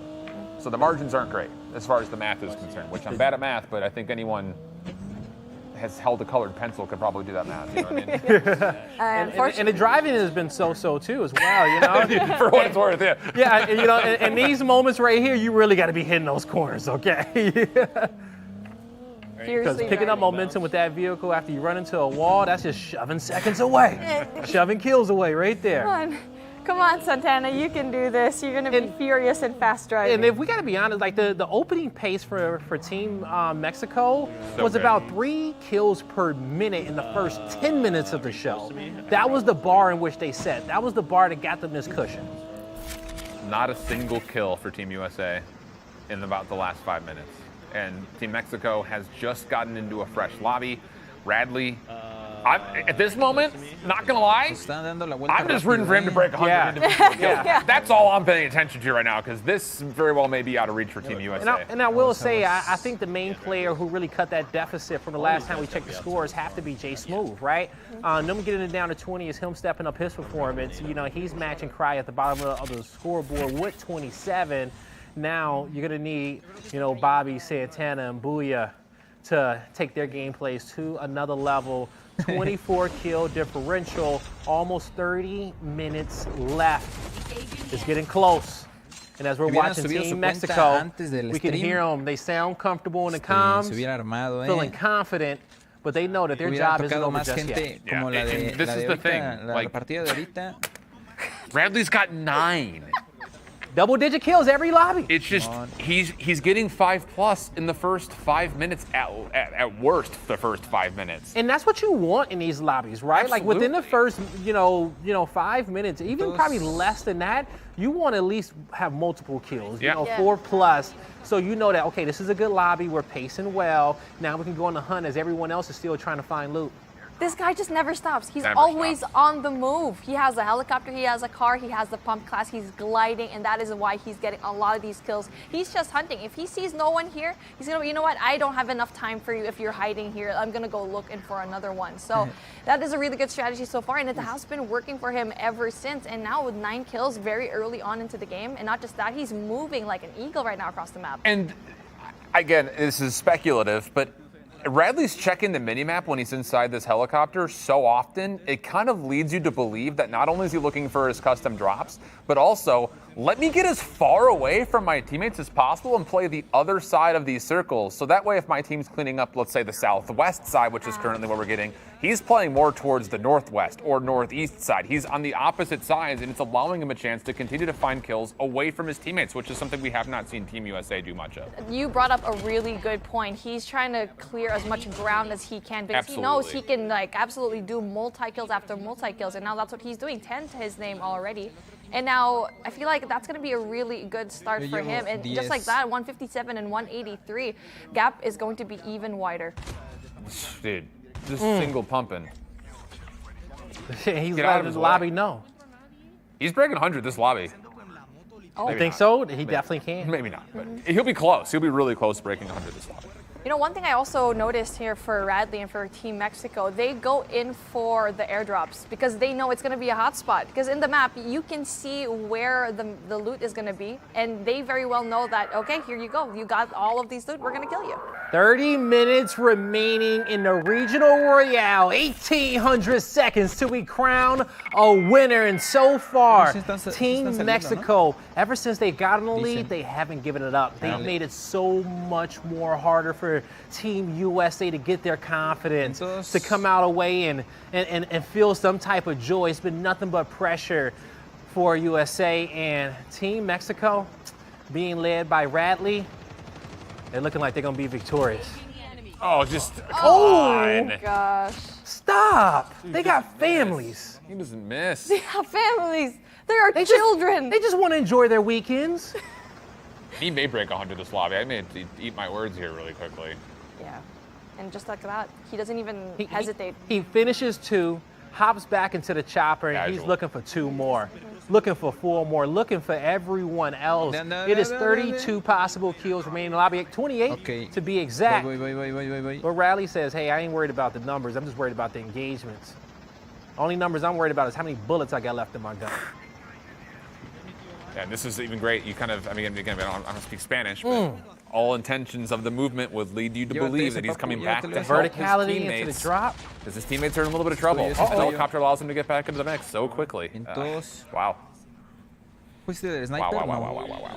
It's just forgot getting about it. It closer and wasn't closer. in my 190 chest, so already yeah. for Mexico. Jeez, 94 for Radley. He's breaking 100. You know what? You might just be right here. I'm Es pretty una- confident es that una Radley might habilidad, break no. into the 100-point mark in this no. particular matchup. So now we get to Yeah, well, see 20 the people already leaderboards jumped. Yeah, come I'm gonna go through, and downtown. Bobby is I'm gonna still go struggling to even break through. He's past 50, yes, but it's going to be 50 points even between them. Yeah, it's gear. still You 50 know, you, left in you this. can't get no cheap made gear out there, So- okay? You got to make sure you come into this lobby suited, ready to go. Now, when it comes down to the ninja class, though, Mommy, what are the advantages in what you're going to get for that, especially when it comes down to these engagements? When it comes to pumped, Yeah. it really we already see it. You get that verticality that we keep saying. And Well, yeah, pump, but yeah. versus the ninja class, versus right? the ninja, yeah. Yeah. The biggest thing with pumped is that you can keep using pumped. Okay. You don't have to wait for it to refresh, unlike ninja, where you can only use it once. And then for pumped, you can that little white bar beside it, you can keep using Refills it. very quickly. Yeah, you're not gonna be going as high if you actually go in, just use it, but it's just really broken right now. For me, I think it needs to be nerfed, but for Team USA, you need to use that. Yeah. That's the Bro, the only agree. way for you to Like, go and nobody beat even someone like lands. Radley Yeah, here they with don't points. land together. It's really interesting. You can kind of even hear him talking about the landing strategy. Everyone like splits. And the fact that there's a surprise Yeah, to no, the but fact I that mean, people like, are splitting, like, just even like the regular like that's duos, baffling to me. A trio Like, or quads just split. how was that not the predetermined strategy going into this? That's where I'm most confused. And I feel, they are, it sounded kind of like the lobby is taking them off guard, right? That It feels that way, They yeah. want the action to start, but it seems like people's running away from them. They don't want to have to deal with them. They don't want to get into these engagements.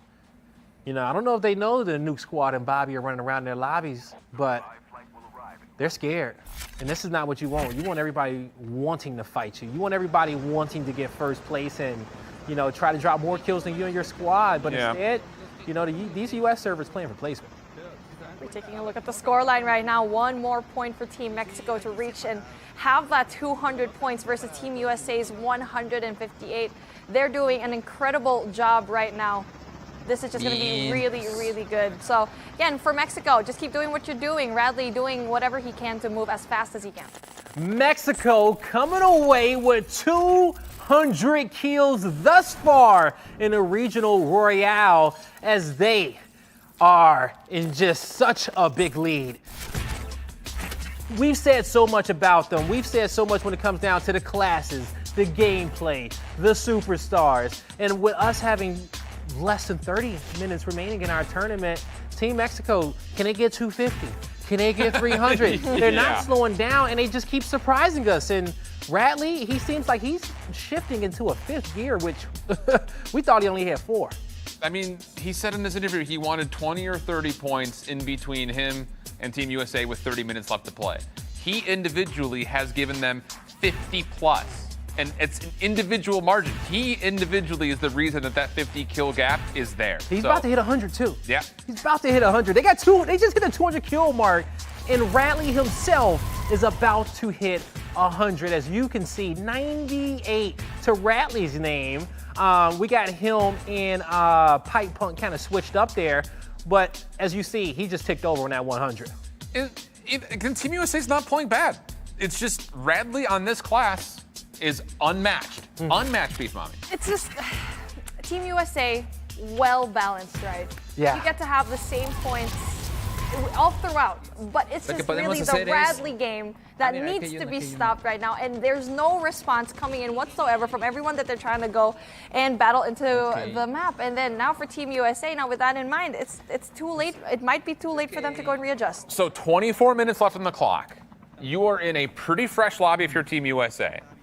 You have to be thinking while you're running around, flying around, mejor no hay que jugar, no, at no hay what que cambiar la time estrategia. do we get out of this lobby to give ourselves the best chance to get more in another? Because you can't let the clock expire while finishing out this lobby. You have to get 2 drops in here if you're Team USA to give yourself even remotely a chance. That is a really good strategy. Get as much kills as you can here, and then once you get into fresh lobby, you need to finish it. So like what we mentioned a while ago, once the clock strikes 0, you can finish whoever you want to kill into the last lobby that you're at. You don't want to time it here where you only have 15 kills left. You only have 15 left into a 0 time. Me, don't think. So I guess now that we've said all of that, the most efficient strategy for Team USA is play this lobby until what, 5 minutes on the clock, and then back out and reset, so you have enough time to queue and get in just before the clock hits 0? That would have to be the only play, right? I was going to say maybe even less than that. I'm playing this lobby to possibly about 10 minutes out, and then I'm getting a fresh lobby and trying to get into that one with a minute left, and get a third lobby with a minute left. You think so? Yeah, you want to touch down into your last lobby with that clock ticking down under a minute. Yeah. If you can finesse that, Team USA will put themselves in the best possible position. So ultimately what we're seeing is that we want to see them in this lobby plus 2 more. It's tough because you also don't want to be stuck with the clock hitting 0 while you're still in queue. That's the other thing. Like, you have to be on your drop. You got to risk it, though. They got to take some risks. Exactly. That's the position they're in. On the other front, finishing with Bobby here, Team Mexico are about to finish their previous lobby. So they've got one more drop left because they're going to drop in and Radley's going to find 12 kills and they're not going to want to leave and the clock will expire. So they're going to finish out one more lobby most likely if I were to guess. So you have this is do or die right here for Team USA. You have the ability to get 2 lobbies compared to Mexico's 1. Is that enough? It's very possible. You know what? I am going to, based from their performance, it's not likely, but it's still very possible for Bobby to try to go and turn things around, especially if he goes in there very aggressively. Like you can see here right now, he's going to go in there for the loot. So that's a really good start here so far. Hopefully, a lot more teams try to go and catch that. But at this moment, he needs to go and fly out into a helicopter. But it's a good thing he definitely has a vehicle right now. But I think it's just not enough. You need to have eyes in the sky. Hit the guy. I mean, 2 kills, half the lobby remaining. Yeah. Radley gets 2 kills in the first 5 seconds of every drop we've seen. Not me. Just goes to show that class really is. I mean, Radley himself, obviously very talented. Go I mean, the thing about it is, like, all 8 players are winning all their gunfights. We've seen maybe 1 on screen where someone has lost a gunfight and fallen. Everything else, though, has just been the difference of movement and the ability to get speed on the map. They need speed because the pacing is too slow. Yes, they're winning a lot of the gunfights. You can see that Team Mexico, even they have more revival fights compared to Team USA. But it really is the speed of how each individual player is going in there. It's the knowledge of, okay, it's really just having 2-step plan, being 2 steps ahead of wherever you're going. Okay, let's say you're going to standoff, you're going to Nuketown. Where am I going next? Because we saw Radley just play that. When he gets a kill, picks up the chopper, goes into the next area, we can definitely get a lot of kills. And now we get to see Santana. He's doing a phenomenal job, honestly. It's just, is it enough? I think the only win condition here for Team USA is the fact that you're going to get almost the full extra lobby compared to Team Mexico, just if you play the clock correctly. That's the big thing. Like, we're assuming they're going to play the clock correctly. They may not, but you would assume that they will have an eye on the timer and get at least 1 more full drop in before Team Mexico finishes off what will likely be close to the 250 kill mark. Santana doing a really good job of getting the good loot. Close by him, though, it's going to be 1 more player trying to go in there for the kill as well. But you know what? It's a good thing for him that Booyah has 6. So that's a really important thing for him. But again, for Jay Smooth, though, he needs to go and pick up the points as well because he needs to really play the time. He finally gets to see 1. But obviously, with the gun that he has right now, finally gets to get 1 more. Doesn't really quite have a fight back for him. Yeah. Oh, no. I got 3. I have 7. Yeah, they're doing a kill tally right now, and no one's voice sounded hopeful. In that, I've got 3, I've got 4. Well, this is a really good spot, though. This final circle is really good. I mean, going into the north side, they can go in for the retaliation. They can go for the gatekeeping, but it's a really good spot to be in. What they need to do, they need to switch it up because I feel like for Bobby, where we can see Santana's at, the scout, it's not going to be really helpful here in this particular part of the map. The ninja, on the other hand, you can be really, really quick, go up into those towers and see if there's going to be players around him. Booyah hanging out at grandma's getting cookies. He's going to have to change his POI. Ain't no one left in the area. USA, we got under 20 minutes remaining in the tournament. And we were talking about how they're going to have to find themselves at least 2 more lobbies to have a good chance. And there's still a possibility that Team Mexico may try to get a fresh lobby at the end as well. That's the worst thing that can happen for Team USA. That could be, honestly, the nail in the coffin. if Mexico goes into another one, just because the fact is that Radley is good for double digits every lobby so far. I don't know. The thing about it is, if Radley has another solid start and there's like 7-8 minutes left, and he still feels like he can go and collect oh my more, gosh, it keeps kicking me out of the vehicle. there may not be a reason to reset into another lobby. It might not be. If there's still 70 players left, as you have like the 9 to 10 minute mark left, and Radley's got 10, probably up there. I think you probably just finish that lobby and say good. Yeah. So this has to be a good finish to this lobby here for Team USA, and they have to have a world record-breaking second drop before the clock hits 0. World record-breaking drop. Can they do it? We got some world-class players on the side of Team USA, and we know that they got it in their DNA, but now they got to show it. They got to put the cape on and go to work, as we're currently going to be watching Booyah. 9 kills to his name, the most in this lobby for Team USA. Yep. So like we keep saying, Your shots, everyone but you're else in Team USA is doing there's a a lot really of them trying to good get job. them before It's they just can the do it. pace that they're going at it. It's just not enough. Mm-hmm. So we see the lack of helicopters being used by this team, where we expected them to be having probably 4 copters at a time, but no, that's really just not the case here. Yeah. A lot of groundwork here, and obviously that will slow you down a lot more. The good news is you've gotten at least a couple of good kills here, and you're looking at the minimap kind of here from JSmooth's perspective, and it looks like everyone's playing individually. So with 24 total left, wait, they're talking about it right now. If we can listen in real quick. For one more after this. We got 19. I mean, we we can got try to 19 squeeze minutes in left. another in between, but We got 19 minutes left. Okay, so you kind of heard it there. Like they're starting to decide. Like, do we back out now, or do we try to finish this lobby and just get one more full drop in? I think that's probably the best play, because you're not going to get 2 more drops in this amount of time. You have to spend the first 15 minutes in your lobby to at least make it worthwhile. And we've learned too, it takes some time to die. Okay, That's facts. You gotta factor it in. So it's almost like the kills that you're gonna get on your way to trying to, reset this lobby. That it's on the edge. You're playing for those edge kills. Get 1 or 2 before you can try to reset. Pero si ya maté a 2 y no me dan la kill. Probably the only situation to be okay to lose a gunfight. Yeah. Si te la roban, ahí sí no te la dan. Pero already in there for the next lobby. 82 left in there. Pero You can see here that Radley's being on a very slow pace right now, only 3 kills. We've seen him have more, so this is the best opportunity that USA can go and utilize. That is a really good start for US, and for Mexico, you need to pick up the pace, because who knows, USA might actually go and come from behind them and pull out the rug. Oh, the interesting thing too, again, we're trying to breathe hope into the lungs of Team USA, is it's Radley by himself and the other 3 collectively together. So if you were to put together the perfect situation for Team USA, Team Mexico needs to find nobody with these 3 that are running across the field, and you have to hope that Radley also comes up essentially empty comparatively to what he's done in the last couple lobbies we've seen, where he's gotten 20 plus kills per. So the gap sits right around 30. Team USA is going to finish off the lobby that they're in, get one more try. But this is the final lobby for Team Mexico, so there will be a gap at the end of the timer where Team USA could potentially make things up, and Radley has surpassed the 100-kill threshold on this game. Unreal. I don't think anyone would have expected that today. Even the graphic isn't really prepared for that many kills. You can see the 106 just touching that side. Production wasn't ready for that 106. Nobody They're was. expecting, like, okay, maybe it's going to be a closer gameplay, but no, it's all the Radley show here. And now we're taking a look at what USA has to offer. So Team USA needs to finish this lobby and needs to go in for the next one. So that is probably one of the best things that they can pull off right now. And for Team Mexico, the fact that there's going to be 3 people grouped up together versus 1, and you can see that Radley's kind of having a hard time looking for all of the kills into this early game. Only 4 to his name so far. You know, and it may be silly, but did we see Radley in the 2-year anniversary when we did the that, Battle the Royale shots show? too, Because he would have won that. Yeah, he would have won that. Playing at this rate. Man. 10 kills for Booyah. So yeah, this is the call. Looks like they have determined finish this lobby, 1 more drop.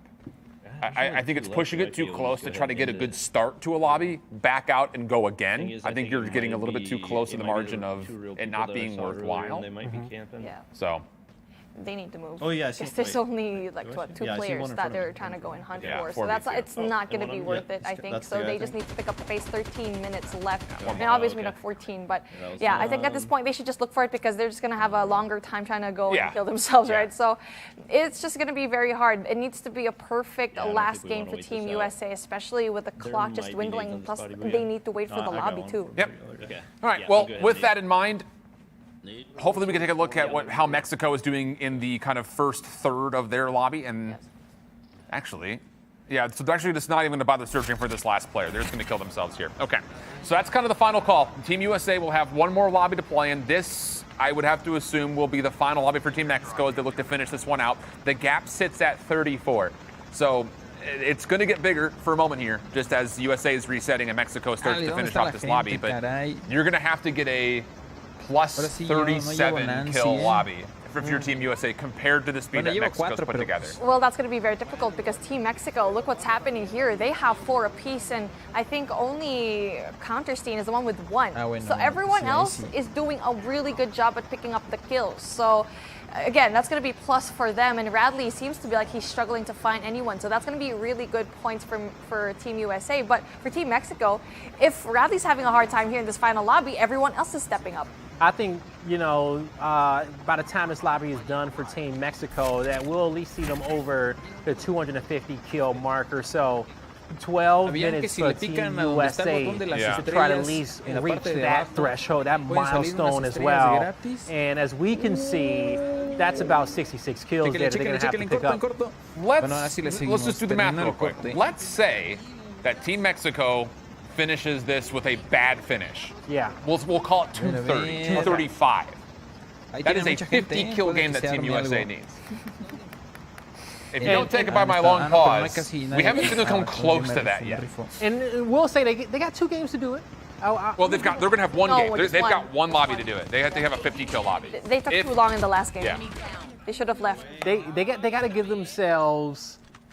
They got to give themselves at least one more lobby. They got to get some kills here and put some more on the board. Give themselves at least a little bit more opportunity to pick up those kills that they'll get off the start. I don't know. Now, 100 players are dropping in these lobbies, just to keep you guys updated at home if you didn't know. And so is it doable? Yeah, but you have to be spectacular. I don't know.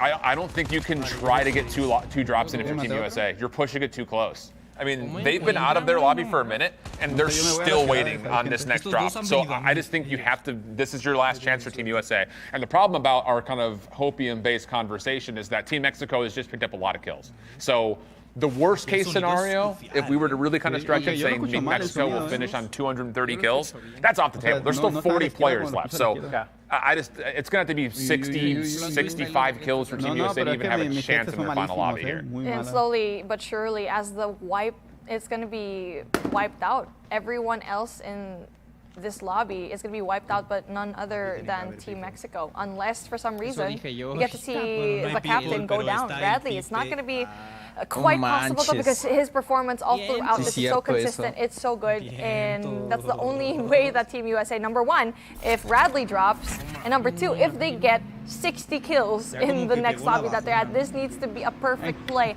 especially with 10 minutes 20 on the clock. It's not looking good. I would say still speed. Oh, man. Yeah. You can kind of hear Bobby talking right now, so we're going to pick up to see if they have any idea here as far as are they going to try to do something way over aggressive at the beginning and maybe get one more drop, but like, I don't know. I think you have to use this as your last chance saloon here. This has to be Team USA's Alamo, so to speak. I'm going to go nuclear Team Mexico, 230. And it is an average game for Team Mexico. So far, it's a below average game, as we'll say, compared to the other ones. Yeah, depending on how they finish off, right? Yeah. I think that's the be a lot going black the real note is that it's still 33 kills left, and as the zone gets smaller, can they pick up all 30 of those eliminations? Hey, definitely got the possibility to. The way that they've been playing so far.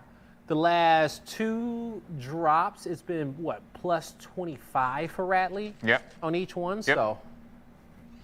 Now they're all dropping into very high tier loot zones where you get to see a lot of engagement, but why are they doing this now at the very last moment? This is the last map that they can go and play. Should have played this into the every game actually, and now Bobby gets to have one, so that's a really good start here so far, and really big kills for him here in this particular map, but it's going to be very difficult because you need to have a lot more, and I'm pretty surprised why they're still not seeing a lot more, but obviously right now Santana gets to have one more, so that's really smooth gameplay. I will say one thing that's going for Team USA is that the new squad is showing some of that MFAM energy. They're leaning in, okay? We just saw the top of Santana's head. He was all up in the iPad trying to give it his A game. The same thing with Smooth. We saw his eyes before, but it just got down to the point we just saw them braids. They were locked in. Santana falling. That Fennec is so bad. It may change everything. I mean, also they're good. It is actually like You heard Bobby saying that he thought he saw 5 to 6 people dropping in towards standoff, but it doesn't seem like with Santana falling that there's any conversation of do we just back out right here, because you have to wait now for a revival plan to come through. Like this mitigates any efficiency margins that Team USA were hoping for. They got into the lobby at like the 10-minute mark. It's 2 minutes in and 1 kill on board. That's why I'm saying like backing out and just trying to reset every single time is likely not the case. But with Santana falling, I'm surprised they're not having a conversation of do we back out, try one more time. Close to impossible at this point. 2 people already down for their team, so that's not going to be very easy for them. And not just that, the reason why I saw him fall was because he was using an AR in a close range engagement against a person having a Fennec. So it's really that little decisions, the micro decisions that really will make the biggest of difference, because you're bringing an AR fight into a close range game, which is not surprising that he lost that. And with that micro decision, they're down 1 person, and now he needs to be revived. Wait, are they even going to get to his tags in time for this revival plane? Oh, let's see. This is going to be, this is so punishing. They're going to miss out on that revival plane because no one was able to get to the tags in time. So now Santana is really going to be lounging as finally his tags will get picked up, but he's missed the window to come back immediately. This is not good for Team USA. That may just be nail and coffin right there, honestly speaking. Only 2 kills for Bobby at the moment, and they just need to go on a lot of other kills. But you know what, taking a look at Team Mexico right now, you can see Radley on an absolute rampage here. He's just doing things that Radley's been doing.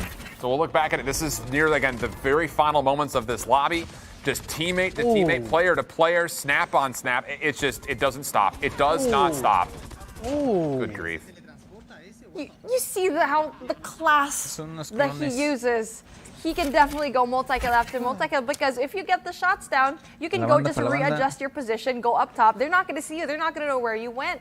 And then that's when you have really good eyes on them. The repositioning so good. The movement so crisp for the side of Team Mexico, especially for Radley. So this will be about low 240s as the likely final score for Team Mexico. Unless they can finish this lobby off very quickly, because there was I think only 10 players left. If they can get all those kills and get another drop off, then it's just done. It's not going to be possible for Team USA to make up the gap. You have to hope, if you're Team USA, that they don't make it to another lobby. That's the only way that you could possibly get back into this. And the thing about it is, with 76 total players left, you have to get 50 of them. You just do. You have to get 50 at least to come close to tying. Bobby's going to be in a tricky spot. He's not going to be able to get that engagement that he wanted. Not only that, drops off. Probably should have glided all the way out. And he's going to try to go in for the engagement as well, but he does need to finish it. He is going to be chased, though. That's going to be very difficult. They're just going up and down the platform right now. So, yes, he's doing a good job, but he needs to go and replenish his armor really quickly, or else they're going to be in big trouble if he goes down. Yeah. If anyone falls here, Team USA is done. But Bobby makes the patient play. No. Switch to the Fennec, my dude. No! He won't be fine. It's a split moment decision where he should have went for the Fennec, instead went for the AR. 5 minutes remaining in the tournament, and Team USA may have gotten their hearts and souls ripped out of them in that last engagement. Not a lot of time left. Oh, the resetting. But there's a lot of kills in that board. They got one more drop. They're gonna get one more, just because everyone died right there. It's not good, but it's not the worst thing I've ever seen. You're right. It's not the worst thing either. That might have been their saving grace here. But we already saw from the replay a while ago, Radley with a 17K. Not only that, everyone's doing a good job. We got Cry with 9. That is just absolutely insane. And now we got really big kills right now coming in from Team Mexico. Is Team Mexico going to reset? Are they going to just kill themselves to reset, or B, can they finish this lobby to get one more drop in? Radley get another gunfight, top left-hand side of the screen. He's going to find another elimination, and yeah, it's got to be hard for Radley to sit there and say, yo, back out right now because he's about to drop 20. And I think we called it that this was going to be Team Mexico's last lobby, right? Like, they were going to vibe. They were probably going to go out and win it because they knew they had a cushion. They didn't have to do too much, but you still got to play the tournament all the way down into the final few seconds. It is, as we see, 3.5 minutes remaining in, what, 7 kills left? Team Mexico could get another lobby? They could finish this lobby. They could finish it. They need to be fast, too, and I think they know it. Oh, they see him. Pues hay que matarnos, hay que matarnos, hay que matarnos. Yeah, you get him calling for the kills. Just get the kills. We need the kills. Hay que ir al camión de allá. If they get another, the thing about it still is like, if they get into another lobby, it's just over. It's just done. Yes. Yeah, I agree with you. And yeah, they're going to blow themselves up with the truck. They're going to do another lobby. So smart. No, they all didn't die. No, they all died. They did? Okay. Yeah, they'll be fine. Yep. Oh. It just comes down to can they get the drop off waiting for the queue. That's the only real thing. But we'll see Team USA. This is their final chance. Team Mexico up by a margin that's not fun to say out loud. I don't think they get it. I don't think Team Mexico is going to get that drop off. It'll be close. It'll be close. It's going to be really close, yes. They're going to immediately find one and then probably like 40 seconds off of the lobby. So it's very, very close. It's tight. And now for Team USA, drop the platform that I'm marking. they need a miracle at this point because I see it. almost 50 points Go ahead, drop. in between them. No, more than already, actually. Sorry, but I can't do math. But Team USA, I jumped early. how bad are the odds here right now? Very bad. I mean, Radley's best game was 33 kills. Wait, so you need someone to do that, and then everyone else has to get double digits, essentially. We haven't even seen anyone come close to that. That's the biggest problem. So this is the best game we need from Bobby all day. Yeah. From all 4 of them. Yep, It can't just be one. Yeah, absolutely right. And now for Bobby, it's a really good spot because platform going to be really tight. You know that this is going to be a point of contention for a lot of the players here that really want to get good loot. So not only are you going to be getting a lot of players that want to get the same loot as you, but a really good sense of loot. And a helicopter as well. Yep. Yeah, flying to Sanitarium. So this will be the last lobby for Team USA. Clock hits 0. That just means no more drops at that point. You can still finish off your game. That's what we keep alluding to. The thing about, since Team Mexico just completely blew themselves off the map with the Bertha explosion, it looks like they are going to get into their drop before the clock hits 0. So they're going to get a full another lobby. Another one. I think he and lined up. I don't know if they know this, but mathematically, if that happens, it's just not possible. It's so funny too because the lobby starts and it was in like 40 seconds, and it was 60 on the clock. They're going to get it by a few. By 20 seconds, they'll have this last lobby for Team Mexico. Yeah, that's going to be clutch. Absolutely clutch for Team Mexico right now. And you can see here, they're probably going to be hitting that 250 mark. We're going to be having 2 graphics. Team USA going to be hitting that 200. But again, 50 points in between them, more than, it's going to be really hard to come back from that. And now for Team USA, if you're Bobby, you just need to go pump up your team because this is your last shot in gaining that 30K and plus being the reigning champions of the Regional Royale. So there's the countdown. Look at it. 10 seconds on the clock. It is a 25-second differential between game clock and drop clock. Oh, they're just getting it in. So they literally are just getting it in at the very last second. Again, just to make sure you all understand, Team Mexico can finish this lobby off since they will get this drop before the clock hits 0. So now the only thing that USA can hope for is that Team Mexico gets wiped off the drop with no kills, and then maybe that gives them a lifeline, but you just don't expect that to happen. Radley could single-handedly just get 3-4 kills at the beginning here and possibly make it too much of a deficit for Team USA to make up. And, continuing the trends that we've seen so far in the rest of the lobbies, I think that is definitely doable for Radley. All right, everyone, officially, the kill race timer has reached 0, but each one of our squads have to finish their current lobby. So Team USA, their last chance, as well as Team Mexico's last chance at adding more kills to that tally. We don't get another drop. It all comes down to this. And now they're dropping in 2, so that's a really good spot right now for Bobby. But everyone else is near him. So I feel like they're going to be finding a spot, and then one by one, they're going to be dropping off into the helicopter. Hopefully that is going to be the strategy that they're going to be pulling. So they're going to look, okay, we're going to be circling around. You go here, you go here. Let's look at what kind of strategy we can have here. I'm hoping that is their play, though. So it's a 52-point gap right now. And there are 70 total players when we just switched off for Team USA still left in their last lobby. So at a certain point, the math will put this out of reach, most likely. Again, unless Team Mexico dies right here. But you don't feel like that's going to happen, just based on how the day's gone so far. But hey, taking a look at what happened right now to Team Mexico, Counterstein is going to be going down. So unless his teammate is going to be near there to go in for the pickup, then that's probably one of the best scenarios that Team USA is going to need here.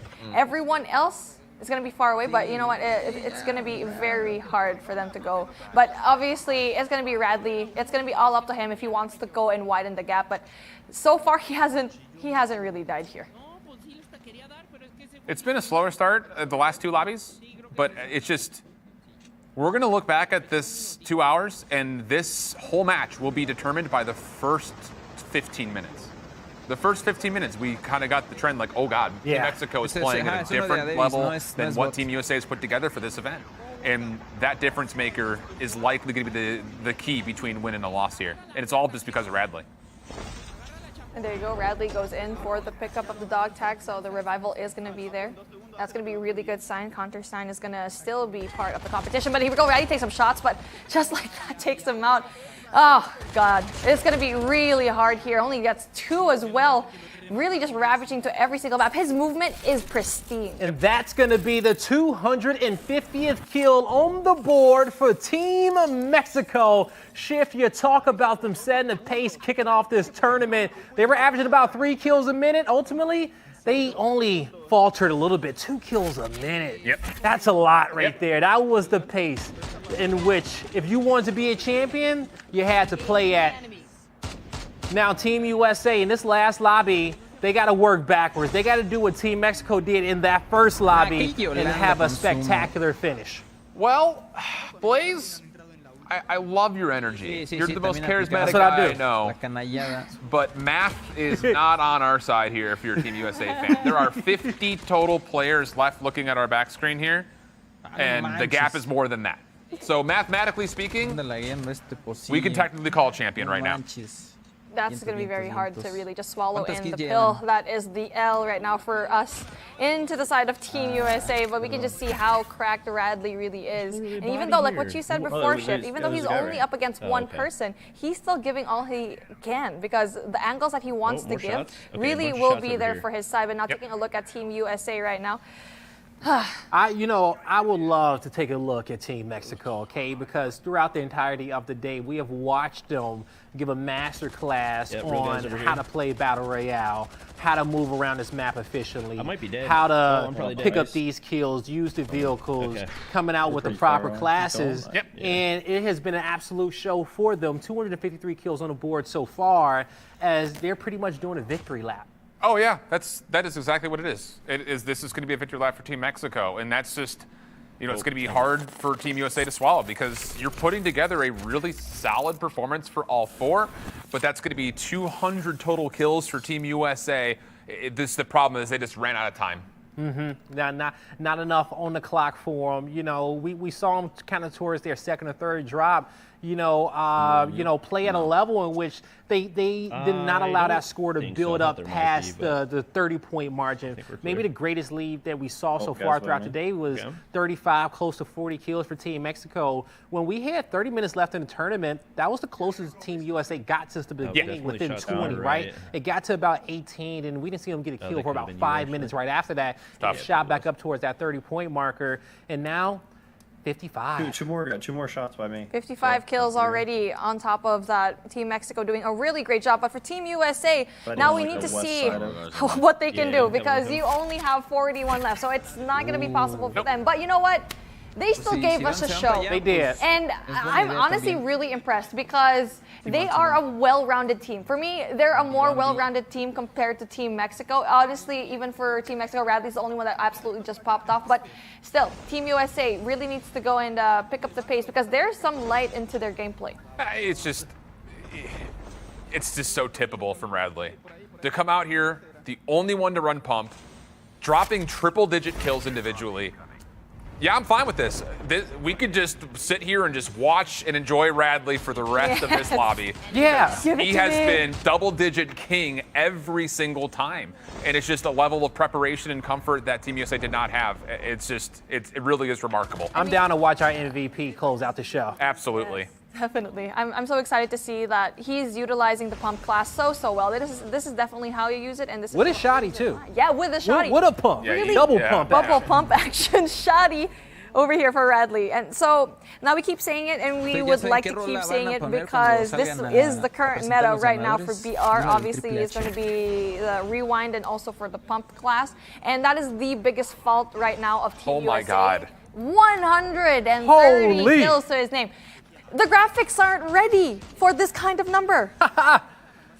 Oh my. And he has exactly double the amount of kills of the captain he's going up against, Bobby Plays. And we talked about it being a battle with a captain shift. You know, if you want to kind of look at the stat lines and put all the players up against each other individually, you know, that's the one difference right there. That's the one. The funny thing about this is team captain Bobby Plays is going to see this, whether it's in real time or reacting later, and he's going to tell his boys. My bad. No, he was not even going to say that. Like, look, we played better as a team. The one thing they could not account for, which none of us did, was Radley dropping 160 in less than 2 hours, dude. That's true. Are you kidding me? Guys, correct. It's absolutely correct. And he's gonna keep adding on to this. How many people we got? We're not done yet. We got just over 50 people remaining in their lobby. 51. Could they break the 300-point marker? That's the story now. It's possible. It's possible. It's mathematically possible, but it's not probable, Yes, I would say. yes, absolutely. And Radley. Now, this guy, he's going to have definitely a name for himself here in the United States. I mean, yes, he already has a following very well into Mexico and LATAM, but this guy needs to be well known here in our region because of the play that he has shown here and how to properly use this gun, how to properly have that map awareness that we love to see. So, yeah, Robert Patterson, scoot over. You got some competition because Radley, man, the way he's been running the town. Yep. Being there for the squad and his community in Mexico, he has been a hero today. Here's the thing. It's like every time he gets into a helicopter, he's looking to see what part of the zone have we not hit yet, and can I get there safely? If my teammates are fine because they're playing as a trio, he is breaking the BR meta. Like, the question we have to ask really now is, has this event put enough of a spotlight on what Radley is doing to change how globally this game is being played? Yeah, that's a great point. You know, Mommy, do you think that this is like Radley's coming out party towards the community, making sure that everybody knows exactly who he is and what does Radley stand for?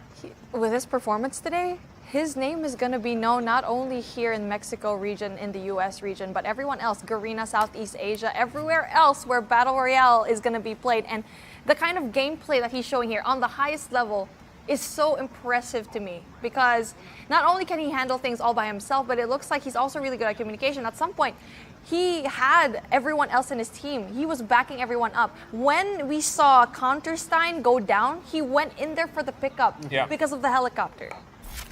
So this reference may not land, but this is like reminiscent of watching Tommy Ullman and Noobs in Warzone right off the get-go, playing kill races, where they would all drop for helicopters, they would just move, they wouldn't stop for anything besides gunfights. And no one else is doing that besides Radley. He has single-handedly, at least in my mind, defined what it needs to be done. If there are more kill race tournament formats in the future, this is the new benchmark. You have to be able to do stuff like this. Yes, absolutely. And the whole time, every single game, he's on a helicopter.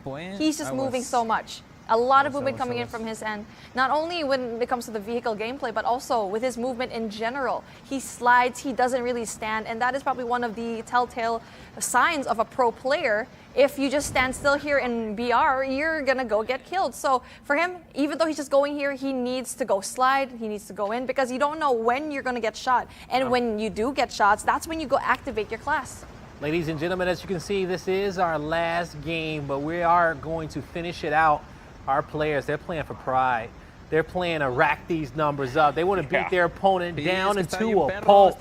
So we will see Team Mexico run through this entire lobby. We will see Team USA try to, in this tournament and not let that final score look like such a blowout. As we move on over towards Team USA, they're doing their final lap around the map, trying to find as many kills remaining as it's just under 14 left. Just under 11 left. Not good. And it's just, we swap off of Radley. He's got 11 individually. No one else is even in double digits right now for Team USA. Double digits every single game. Before we get to the halfway point. It's like before even 50 out of 100 are left, Radley's got double digits. And Team USA members are struggling to get there through all 100 players. Looking really good right now, Team Mexico. And for Team USA, like we keep saying, they're a pretty even team. They're doing so well when it comes to getting kills as a team, but as one little thing that they couldn't account for definitely was just one play that just absolutely shredded the competition. So now that we're finally going into the final minutes of Team USA's fight here, there's only like how many kills left that you can get here? 9. Yeah. Gonna be hard. Yeah, that's all they got. It's impossible. It's not hard. It's just impossible at this moment. Watch the VOD after. Yeah. Oh, do you hear that? Yeah, we gotta. He's like, we gotta watch the VOD. What is Radley? They literally, the question, what is Radley doing? We're gonna have to watch the VOD later. And look, it's just the most surprising thing, and why our expectations were so high for Team USA is like, for a lot of people, there's no better player in current Warzone from speed and tempo efficiency-wise than Booyah. He has been one of the fastest players in Warzone. So where was it lost? I mean, it's obviously, you could say it's the planning phase. They did not account for how you play quickly. But I think the biggest question that I have is, did Booyah at any point ask Bobby, like, how do I move fastest in this game? Because obviously they did not either know about or did not estimate that the pump was going to be as good as it was as far as movement is concerned. It's knowing the current meta of the game, because right now basically the abilities that they have probably worked like a season ago, 2 seasons ago, before Pumped was introduced into the game. Like, even if you're going to be watching, if you're going to be knowing that Season 4 was up here, Pumped is the #1 that you can get. And I mean, apart from the replay as well. So that's going to be very surprising for me, because Booyah, he's a fast-paced player. And what we saw from Radley's gameplay a while ago, you are going to be the fastest if you have this, because you're going to keep flying off the air. You can definitely reposition yourself well, which seems like Booyah's type of gameplay. And I will say this, we talked about, could they break that 300-point marker? They had gotten every kill that they needed to. Yep. I think maybe up until this point, it's 29 remaining, and they got 71 on the board. They have killed everybody that they've came across so far. And there it is. Okay, so Team USA will at least get a W in some form. Final lobby, they'll get the winner's screen, which was not common because they were trying to finesse around getting themselves off the map, resetting. And that may have come back to bite them a little bit, but I just don't think there were any more kind of opportunities to be milked out of the lobbies we saw from Team USA, largely because they missed out on the pump meta. Yeah, the pumped meta definitely showing everyone watching at home who's boss, and now Radley's definitely going to be the boss for that particular class. And now we get to see this guy just going around in his truck very, very casually, hearing a lot of steps, but obviously getting a lot of those kills out. Oh, beautiful, beautiful kill. AK-47 Radiance. That is going to be my favorite skin of the gun. Not only that, because the sound that you have is just so satisfying. And not just that, but the sounds of the enemies dying on the battlefield is Radley's favorite. Yep. That's just... It's just a combination of the class plus the vehicles. Plus, I don't think he's missed a shot in these last 2 hours. Perfect storm. Yeah. Honestly, it really is. Pump it up. Pump it. Louder! Radley definitely making a statement here, and that's going to be very impressive to see. It's really also the combination of the weapons that he has, AK-47 being the AR on top right now, especially from the Kilo being nerfed like heck. So he's doing everything into perfection. This guy is a master at what he's doing. And the thing, too, is we're talking a lot about how the mobility is helping him finesse these tough gunfights. but it's also allowing him obviously to get to his loadouts faster. It's everything. It literally is. It's the tempo of the game that we're seeing out of Radley. You'll see it. It's going to be about triple the amount of what we saw from Team USA. And he did it all individually. It's just unreal. And like what you said, switching into the gun. When you're doing pumped, when you fly out the air, that's when you can go switch your weapon into a more close range. And you get the Fennec, the shotgun, and it's just going to be really, really detrimental to whoever is going to be at the other end of your scope. So now this is just formality's sake, as we can see already Team Mexico having a really good scoreline from their end, and Radley obviously being the leader of his team, the kill leader in this whole competition, just reaching triple digits. Wow. Unreal. And it's, I don't know. I think there's something to be said about how Team USA kind of mindset-wise started the tournament, playing a little bit more collectively. Yeah. Whereas Radley the entire time was playing 1v lobbies and the rest of his teammates were playing as a trio. Yeah. So like that individual confidence that he has obviously is a big difference maker, but there was also just as a team, technically speaking, they were also playing different sides of the circle a lot of the time, where in the first hour, we did not really see that from Team USA, so to speak. A couple of moments where they would get their loot and then split up, we really hit it on the first lobby they dropped into. Everyone was almost right on top of each other, looking for loot, and I don't know, they just didn't really maximize the looting. I wonder after that first lobby, when they found themselves down in that hole, did that affect their gameplay? Oh, sure, yeah. What their original plan was that, rather than, Bobby kind of going off on his own and letting the new squad be as a trio, where the new squad may have split up more than what they needed to kind of find those kills, because going into that second map or even third map in which Team Mexico dropped in, that score was about 35. So. Right. And I think in those lobbies that you're talking about, the second and the third, those were the ones where Bobby was frustrated because he couldn't find anybody. Yeah. That could just be credited to the randomness of BR, where you're moving from POI to POI, but your timing was just bad COD timing. You know what I mean? Yes, it's just like really the gods of RNG just wasn't into the favor into some going into the maps, and now going in there. And now, as you can see, Viva la Mexico, because they come out on top as your regional Royale champions, representing the region, led by Radley, Pipe Punk, Cry, and the man, Counter-Strike. Boy, Counter-Steen, he came out here, the entire team, they got it done.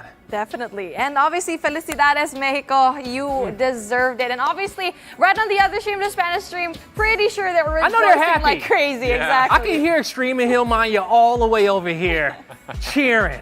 They're waiting to talk to us. But we have so much to kind of break down into this series, and we talked a lot about it. But, when we look at the gameplay, it was, the Radley show. Okay, Radley show, over 130 kills to his name. As we're going to see him on his highlight reel one after another. We're going to see a lot of clips from him, Counter-Steen, Pipe Punk, Cry. The entire team was fragging out. The thing about it is not only did the full team for Team Mexico do well, but I still go back. Like, if you were just to assume and hypothetically go there, let's say that Radley doesn't double up on Bobby's kills. Let's say that he put together 50, 60 kills. Team USA smokes this competition because all four of them were really tight in kill dispersion from top to bottom. Whereas Radley was heads and shoulders and skyscrapers above everybody else. So I think, again, if you're Team USA, the only thing you didn't account for was the fact that this class from Radley was as good as it was. Because we saw so many moments like this where he's hopping over like an Easter bunny, just easily fragging out players and keeping them guessing, just breaking cameras over and over again. He's just absolutely fragging out, and you can tell from his confidence that he's on a league of his own, a different kind of special here that we like to say. And yes, he definitely knows the map very well. Out of everyone, he is the master of BR here, and without a doubt, look at all the highlights. It's all him. This is the 1v7. Predominantly. Yeah, 1v7. Absolutely crazy kills here from Radley. So clean. So good. One after another, pumping it up, flying around, shotty to the body, had the AR for the long range. They got it done right there. And so it really, they weren't challenged at all. It was a smooth sail from start to finish for Team Mexico. And, if you, I guess I was going to say really outside of, Radley and his performance, who would you really kind of highlight, but it doesn't matter, right? Because even if they all played bad, right? Even if they all came away with 15 less kills, the dub was coming out, all right? It was a superstar today on our main stage, and he really shined. So if you don't know Radley's name, I bet you at home know it now. The thing about it is, he was just taking all the kills. His teammates didn't have a chance. Like, it wasn't just the fact that Radley was out there doing it himself. He never left the door open for the rest of his teammates to do too much because he had already killed off half the lobby in the first 5 minutes.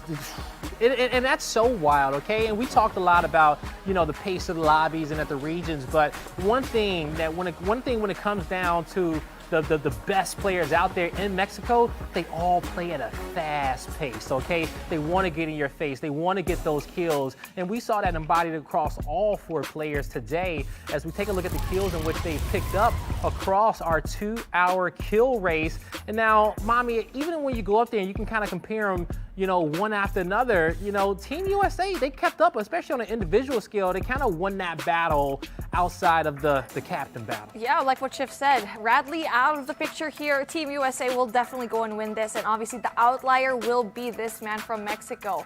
And now he is the boss, commanding every single one of his teammates, going out, being the lone wolf, getting a lot of these kills. The confidence is, man, it is really crazy. 138. Does not even come close. No one comes close at all. That's ridiculous. No one expected anyone to break triple digits individually. How do you plan for that? Even like we keep saying, the graphics team, the production team wasn't ready for triple digits. Look, none of us would have expected this to happen. I mean, we almost didn't have enough graphics to get through a team milestone of 300 kills. Yeah, almost. Vencer a Radley. ¿Qué está pasando? Okay. Tranquilo. I want to hear it. What's good? Be easy on me, okay? No, I'm going to take it. You don't deserve it. Let me have it. No, you don't deserve it, man. You don't deserve it. I'm going to be hard. You have to say quesadilla, not quesadilla, bro. Okay, here we go. Quesadilla. There you go. Let's go. GG, guys. GG, but we told ya. How is Radley? What do you think about Radley? Wow, Radley is a superstar, okay? I gotta be honest with you. I think he is a household name in Call of Duty Mobile. And, when he came out today, what was your favorite part about his gameplay throughout the day as you all were watching? Man? Which one is not? I want to say, the way he was playing with a shotgun, it was pretty much watching someone dance to perfection. The way he was turning all the way around, killing people left and right. It was just amazing all around to see this player, and overall Mexico did an outstanding job. You gotta admit it. And so, they did. And for us at Team USA, we will take a bow. Okay, Team Mexico. Oh my God, no, we don't understand it. Thank you so much, but please, guys, you don't have to. Thank you. Inside of me, I'm like, you love it. Yeah. But you don't have to do it. Thank you, guys. But GG, guys. GG, you also play really well. What do you think, Mommy? Oh, honestly, Team USA did so well as a collective. It's just the outlier. We did not expect Radley coming, but obviously, Radley factor. Mexico. Felicidades. Gracias. Felicidades. Gracias. Oh, about saying felicidades. Today is my birthday. Today is my boy's birthday. Oh, Chip, happy birthday. I don't need to say it right. Okay. Happy birthday. Happy birthday. Here we go. Happy birthday to you. Happy birthday to you. Face it. Happy Feliz birthday cumpleaños. to Shiv. Okay. Happy birthday to you. Let's go. Give it up in chat for the man himself, always breaking down the Call of Duty action. We love you here in the community. And we love you guys over there. Extreme and Hillmania. Drinks on me, I got y'all, okay? We'll talk to you after the show. Yes. I love them, okay? Can't wait to hang out with them afterwards. It's been a celebration, everyone. Throughout the entirety of the day, we have seen some awesome plays from Team USA. We saw some awesome plays, some magnificent plays from Team Mexico in an incredible MVP performance coming out of Radley, and Team Mexico walks away with 30 grand in their pocket. Also, the pride of winning the Regional Royale, Shift. It's just, that is going to speak more than the 10K difference, without question. Yes. You already know that Bragging these guys rights. are going to get right into Bobby's DMs or right on open into socials and be like, what happened? I thought you guys had a bunch of FaZe Clan members. How'd you lose to me? Ooh, now, Mommy, I got to ask you this. Do you think that the Garena region versus Team Mexico. How would that be in a regional? No, that's gonna be a completely different story, man. You don't ask me that because Garena is just absolutely cracked, a very sweaty server. But you know what? After what I've seen from Radley, I feel like the guy is gonna start getting sponsors when his performance was so good. Yeah, it was. It was so good. And this show was amazing. That's gonna end up doing it for us here in Las Vegas at the Poker Go Studios. We had a fantastic time watching 8 of the best players in Call of Duty Mobile battle it out. And at the end of the day, it was Team Mexico who came out on top. We love you all. See you next time.